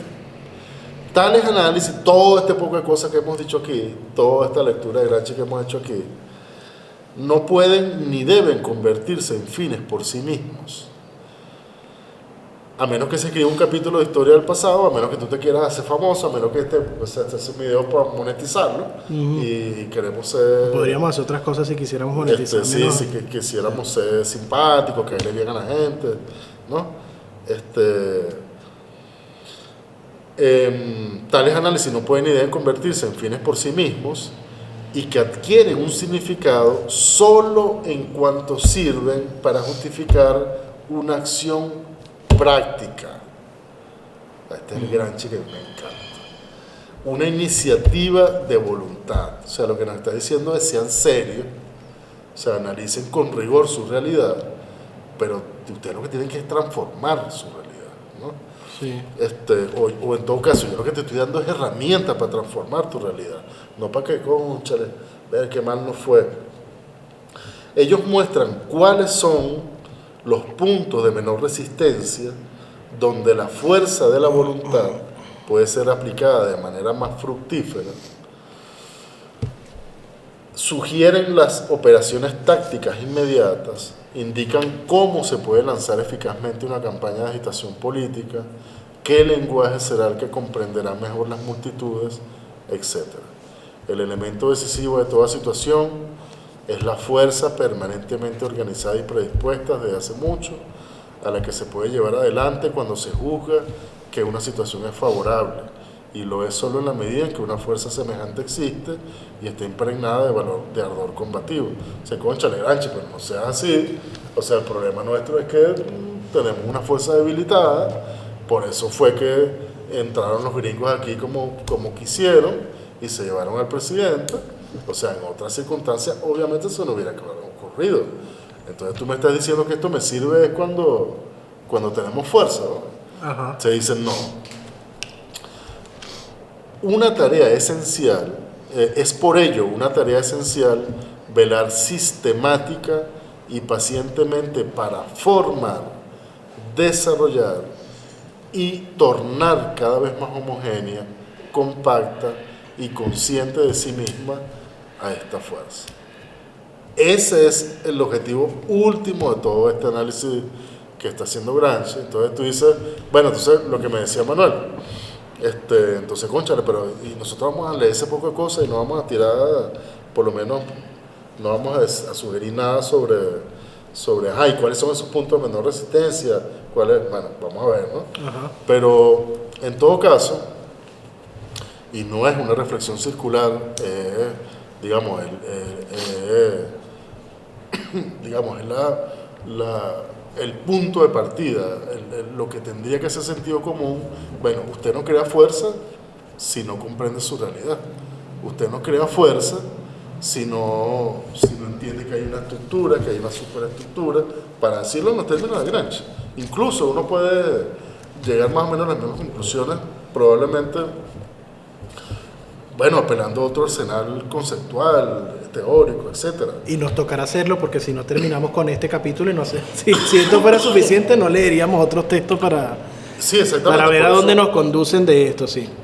Pero lo cierto del caso es que sin rigor, o sea, sin concebir a la política, por eso decíamos lo que decíamos al principio, sin concebir a la política como una ciencia y como un arte, o sea, si seguimos concibiendo la política como un ejercicio, o sea, si seguimos limitando nuestra relación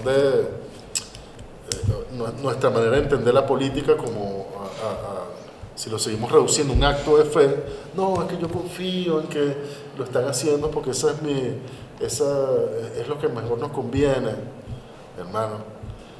Bueno, usted se quedará como espectador para toda la vida, pues, ¿no?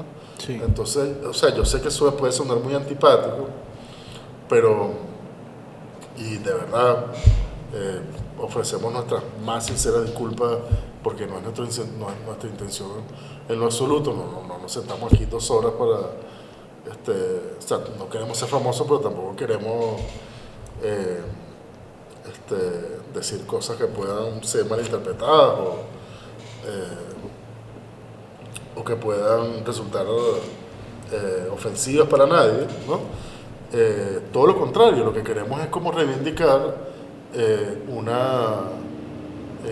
una manera de entender la política que, bueno, que en mi caso personalísimo, que me reivindico como chavista radical además, o sea, cuya manera de comprender el mundo y de entender la política cambió drásticamente a partir de mi relación con eso que uno puede resumir como la experiencia Chávez, o sea, con tener a Chávez como líder del movimiento en el que uno participó, etcétera, y luego, bueno, la dicha en fin, esto se parece mucho más a, bueno, Chávez además, por cierto, era muy gran chano. Chávez era un tipo, por ahí estábamos rescatando sus videos. Chávez es un tipo que en 2006, 2007 se tiraba, o sea, Chávez con la Plaza Bolívar llena, la Avenida Bolívar llena, y tirándose un discurso ese, pero de barricada, así, Chávez intransigente, ese sí se ponía antipático. Chávez podía estar 40, 50 minutos hablando de Gramsci, analizando a Gramsci.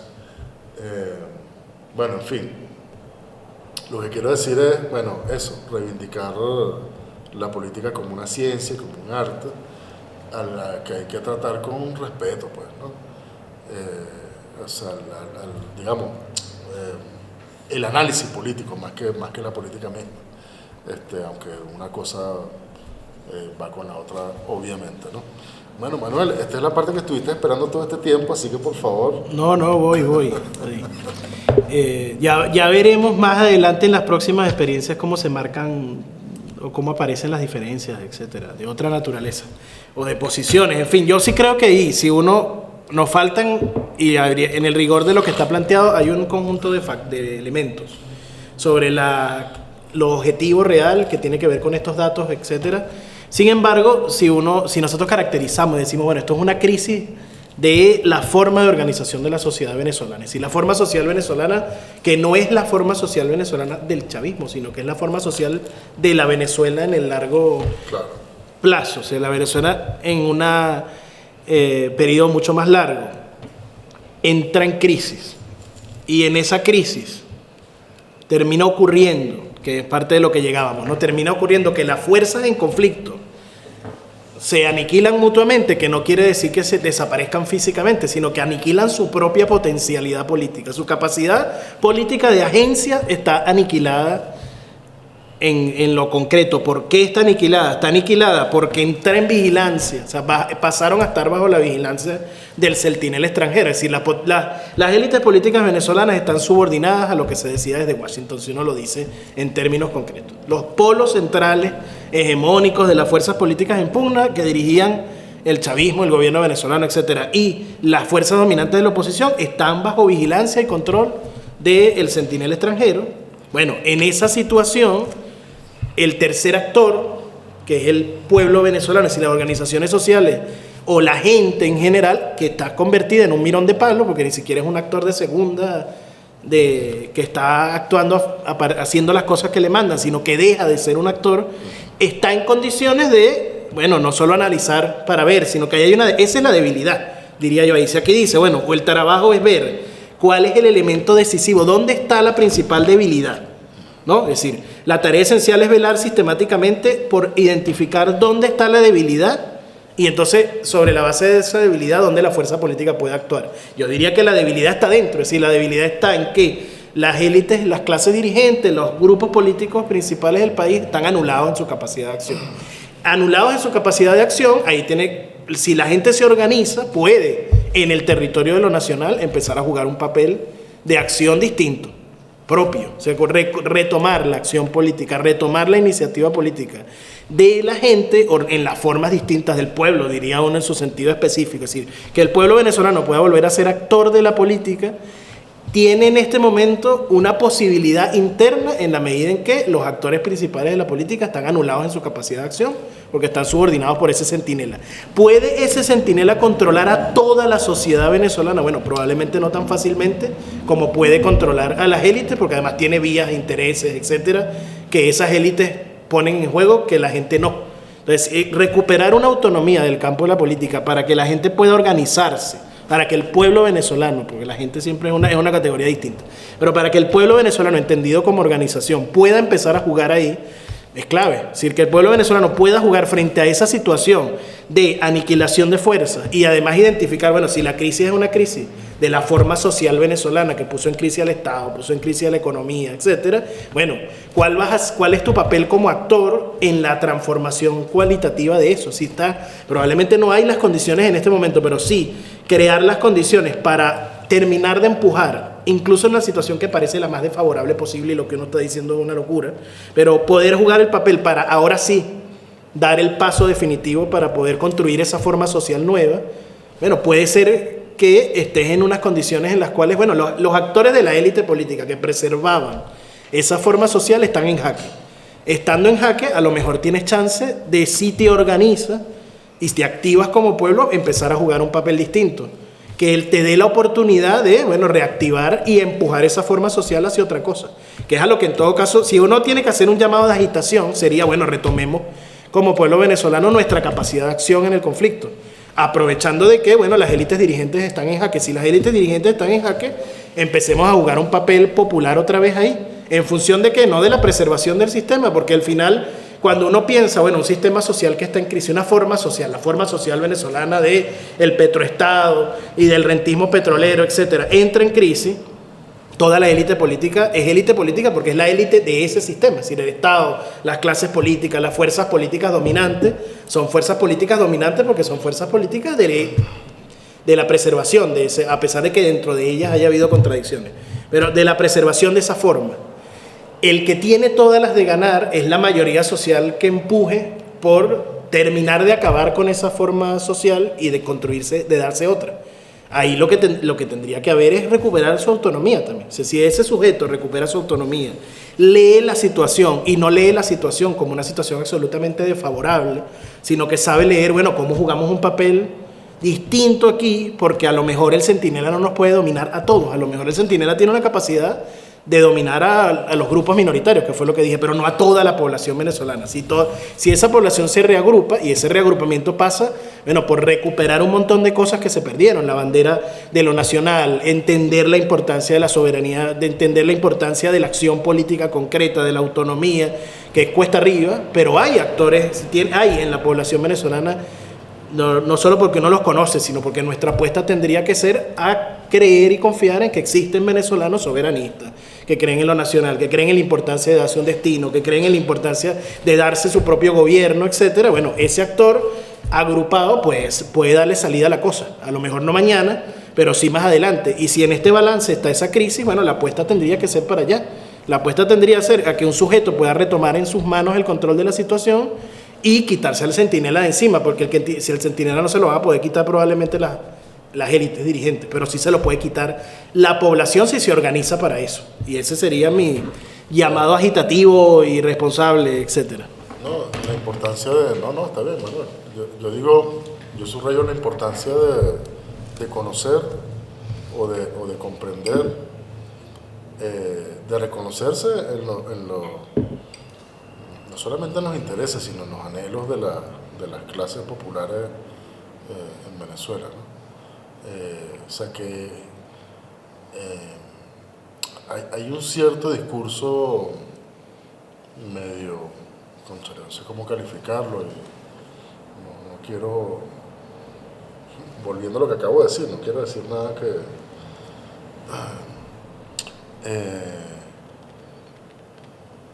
pero, cónchale, es un poco fuerte escuchar a la clase política hablar de que el pueblo desea llevar su vida normal, o sea, el pueblo, ¿cómo el pueblo desea tranquilidad? Hermano, por supuesto que la gente necesita, por supuesto que la gente quiere paz y tranquilidad, o sea, es una cosa obvia, pues, ¿no? Pero cónchale, es un poco... O sea, hay que traducir eso. O sea, ¿qué significa eso? Porque desear tranquilidad o desear llevar una vida normal se ha convertido, nos guste o no, bueno, cónchale, ya que aquí hubo un repliegue generalizado del Estado hace 10 años y yo, bueno, básicamente me vi abandonado a mi suerte, ¿no? Por las razones que sean, porque el Estado perdió la capacidad, porque no había, porque entonces en algún momento fue garantía de supervivencia en el poder aliarse con fracciones de la burguesía, y entonces había que ceder mucho terreno frente a las élites económicas para poder mantenernos allí. Entonces, claro, cónchale, pero eso significó que nosotros quedamos indefensos frente a la fuerza, a los poderes fácticos, ¿no? Que son los poderes económicos. Y después en el 2018, con el programa de estabilización económica, bueno, cónchale, obviamente yo quiero que mi dinero valga más y por supuesto que yo no quiero ir a... o sea, yo no quiero más nunca vivir en mi vida la terrible y traumática experiencia de que el precio de cualquier cosa cambie 5 veces al día, ¿no? O sea, yo no quiero más nunca en mi vida vivir la hiperinflación, pero no puede ser que el remedio, o sea, que la solución o la fórmula para resolver la cuestión de la hiperinflación sea, bueno, que yo pago la crisis, pues, ¿no? Porque como ya tú te entendiste con los poderosos, entonces la crisis la pago yo y, bueno, mi salario desapareció. Entonces, bueno, si uno se siente, o sea, si la sociedad se siente abandonada a su suerte, ¿no? Para utilizar esa expresión que ciertamente puede ser muy dura, aunque yo creo que la gente lo expresa de manera mucho más contundente, sin mucho eufemismo, tal y como lo estamos haciendo nosotros. Bueno, tú lo que quieres es llevar tu vida en paz, ciertamente, ¿sabes? O sea, como tú te desentendiste de mí, o sea, ustedes se arreglaron, se desentendieron de nosotros, bueno, entonces nosotros nos desentendemos también. Entonces, coño, no, yo no quiero violencia, no, yo sí quiero llevar yo quiero llevar la fiesta en paz, ¿no? Ujú. Entonces, oye, que eso implica tener que lidiar con mucha injusticia y con, hermano, yo resuelvo. O sea, como esa cosa que está como en la médula del venezolano, ¿no? Bueno, yo resuelvo, tranquilo que yo resuelvo, ¿no? Pero ahora, o sea, si tú lo que me pones sobre la mesa es, no, bueno, no vamos a ceder tanto, la crisis no la van a pagar ustedes, no, vamos a tener paz, pero la paz es con justicia, ¿qué voy a preferir yo? Yo no voy a preferir la paz a secas o la paz de los cementerios, yo voy a preferir la paz con justicia. Entonces, lo de la normalización, lo de llevar la vida en paz, es una cosa que tiene múltiples lecturas. O sea, eh, puede ser una manera de traducir lo realmente exhausta que está la gente después bueno, de este conflicto, bueno, después de la aniquilación mutua entre las fuerzas, ¿no? Manuel, nosotros en 2000 nosotros en 2015, 2016, yo creo que se podía afirmar en el 2015, a propósito de las elecciones parlamentarias, que son un hito electoral. Yo creo que todavía en ese momento se podía decir que en Venezuela se estaban enfrentando, creo que se puede afirmar con toda propiedad que en ese momento se estaban todavía enfrentando dos grandes proyectos históricos, dos grandes proyectos antagónicos. Pero lo que nosotros comenzamos a ver a partir de más o menos ese momento fue, no sé si tú consideras conmigo, esa es otra de mis hipótesis de trabajo, lo que me parece que comenzó a ocurrir a partir de ese momento fue que las dos, o sea, la clase política en general y las dos, digamos, los dos bandos políticos comenzaron a representar cada vez a menos gente. O sea, esto no fue una cosa que ocurrió con... Yo lo analicé en más de una oportunidad para el caso del chavismo, que es lo que me interesa a mí. Pero tengo clarísimo que en el caso del antichavismo sucedió exactamente lo mismo. O sea, lo que te quiero decir es que me da un poco de risa eso de que no, es que tú sabes que Venezuela, ¿verdad? Después de tanto tiempo, todavía con la polarización, bueno, aquí Venezuela se despolarizó progresivamente. O sea, aquí sí se puede hablar de polarización todavía, es entre la clase política toda, de todo signo, y la mayoría de la gente. O sea, ese momento, ese segundo momento de lo político, en el que la clase política traduce los intereses particulares o generales, etcétera, de las mayorías. Ese es el momento que está fallando. Entonces, ¿cómo es que era? Si falta este proceso de desarrollo, ese es el proceso que está faltando. O sea, hay un problema, o sea, me parece que lo que está ocurriendo en el campo de lo político se ha convertido en este momento en uno de nuestros problemas fundamentales, ¿no? Entonces, bueno, creo que digamos que apostarle a esta acción práctica, a esta iniciativa de la voluntad, como lo llama Gramsci, pasa por comprender eso que ocurrió durante estos años, por comprender qué es lo que está en la cabeza de la gente, ¿no?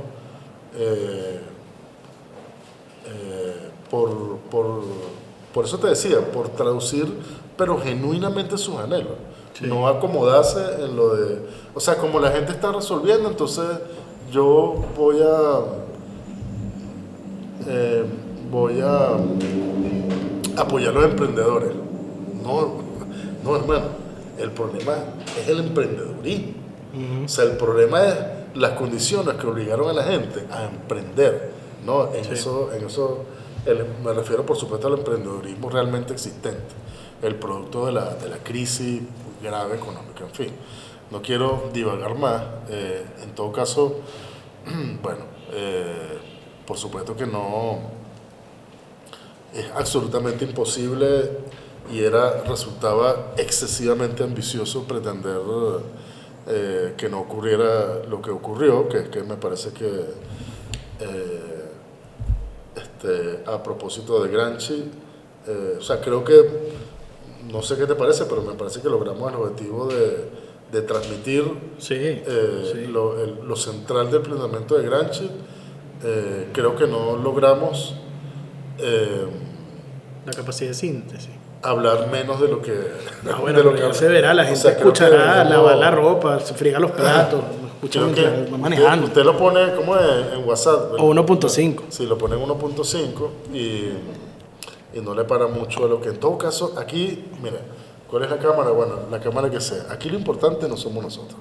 Aquí lo importante es Gramsci. Nosotros hemos tratado de servir de vehículos para un autor y para un planteamiento específico que nos parece brillante, muy oportuno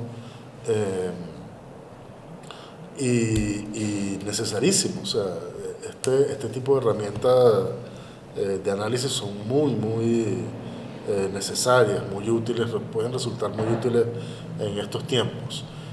Vamos a ver, ya veremos qué tal resulta este primer ejercicio, a ver si nos aventuramos a hacer otro. Por ahí tenemos varias ideas de textos que podemos seguir trabajando. Y bueno, Manuel, yo creo que deberías Sí, yo en diría 30 segundos. En 30 mentira. No, ahí me parece invitar, Sí, bueno, sí. esa invitación a la participación, si a la gente se le ocurre textos, también lo pueden comentar, que les parezca que recomendar, podamos discutir, que podamos sí. discutir para eso. Y diría, creo que va a ser rico en la medida, es muy complejo este país en este momento, porque, por ejemplo, cómo procesar las diferencias que podamos tener entre nosotros sin que lo que yo diga parezca que lo compartes si yo lo digo o lo que tú digas. Entonces ahí hay unas diferencias también. Yo diría, por ejemplo, para cerrar de manera un poco polémica también, bueno, que si nosotros no entendemos cómo María Corina Machado canalizó unas anhelos y deseos de gente y construyó un polo que le permitió canalizar eso, bueno, nos vamos a quedar con una pata coja a la hora de entender cómo hacer ese proceso de canalización en otro sentido. Y ahí hay una fuerza política que se expresó electoralmente, organizativamente, etcétera, a partir de un ejercicio de canalización de ese espacio vacío que había quedado en la política. Podría ser, depende de cómo uno analice, desde la antipolítica o desde otros espacios, pero que ocurrió y que urge que nosotros lo veamos en detalle, por un lado. Y por otro, también diría, efectivamente, a partir de lo último que decías, yo recuerdo, y da pie quizás a que si leemos algo de Lenin en lo que venga o no, en 1917 Lenin andaba empeñado en que la consigna tenía que ser convertir la guerra internacional que había, ¿no? La guerra, lo que es la primera guerra imperialista, la primera guerra mundial, convertir esa guerra en una guerra civil revolucionaria. Y cuando llega con esa consigna, los miembros del partido bolchevique que estaban en Rusia vivos, todavía que habían salido de la cárcel, etcétera, le dice, bueno, Lenin, pero la gente lo que está pidiendo es el fin de la guerra. La gente está pidiendo no la continuidad de la guerra. Lenin estaba clarísimo y seguro de que era imposible que la guerra no continuara, que para poder lograr paz, tierra y trabajo, eso no condujera a la guerra civil como efectivamente condujo, pero entendió que la consigna no podía ser continuidad de la guerra, que es la que venía sosteniendo por la vía de la guerra civil, sino, bueno, paz, tierra y trabajo. Y esa comprensión, te digo, que entender qué es lo que quiere la gente, bueno, también implica entender, a lo mejor efectivamente la gente quiere finalmente algún tipo de paz.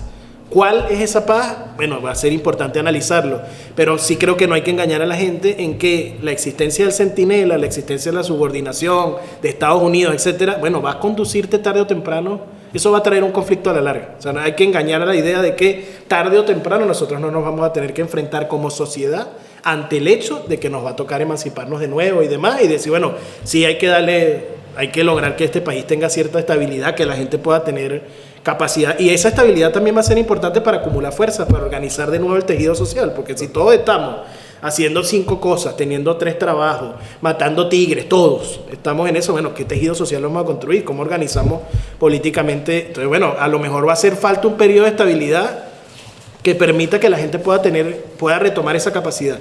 Pero creo que sería engañoso o falso decir a la gente que no va a venir tarde o temprano un conflicto inevitable si la gente quiere volver a ser independiente, si la gente quiere volver a tener el control real de su vida. Y bueno, eso va a pasar. Ojalá que no es que la consigna no va a ser, bueno, convirtamos esto en una lucha, este conflicto ahora todo como en una próxima guerra o conflicto. Bueno, efectivamente eso desconectaría con la emocionalidad de la gente, pero hay que ir madurando la idea de que este país en el largo, mediano plazo va a enfrentar la necesidad de retomar su autonomía y su independencia otra vez. Sobre todo porque poco a poco se va instalando ese discurso de que, bueno, hermano, mira, es muy lamentable, da hasta un poco de vergüenza. Por supuesto que hay gente que no le da vergüenza en lo absoluto, pero esa gente, yo estoy convencido de que es muy poca gente, o sea, que es la minoría. Pero sí creo que puede haber un porcentaje mayor de gente que diga, bueno, hermano, da mucha vergüenza que, cónchale, que vengan unos aviones y te bombardeen tu capital y bueno, vivir con ese miedo y el trauma y la cosa, pero si la situación va a mejorar, si así se va a poder sacar el petróleo, es un discurso que puede comenzar a instalarse, que obviamente es el relato que está intentando desde hace mucho tiempo construirse desde la derecha del espectro político, o por lo menos de la derecha más cipaya, ¿no? Que siempre ha existido y existirá. Y bueno, para decirlo con Gramsci, aquí lo que se está posponiendo es justamente la resolución de los problemas fundamentales del país, ¿no? Sí. Eso es lo que significa la presencia estadounidense en nuestro país. Posponer la resolución de los problemas fundamentales del país, y esta es una sociedad que se lo va a proponer. Sí. Y tendrá que, bueno, aprender de los errores que se pudieron haber cometido, aprenderá también de los muchos aciertos que se puedan haber, en lo que podamos haber tenido también. Como tú decías, ¿no? A propósito de Marx, bueno, ¿será que el status quo todavía tenía resorte, reserva? Bueno, pero en todo caso se planteó la posibilidad de trascender el status quo, y se volverá a plantear, que es lo que tú dices, ¿no? Se volverá a plantear, y bueno, ojalá sea pacífica y democráticamente, como lo intentamos hacer con Chávez, sea de la manera que sea, se volverá a plantear. Bien. Bueno, gracias, Manuel. Sí,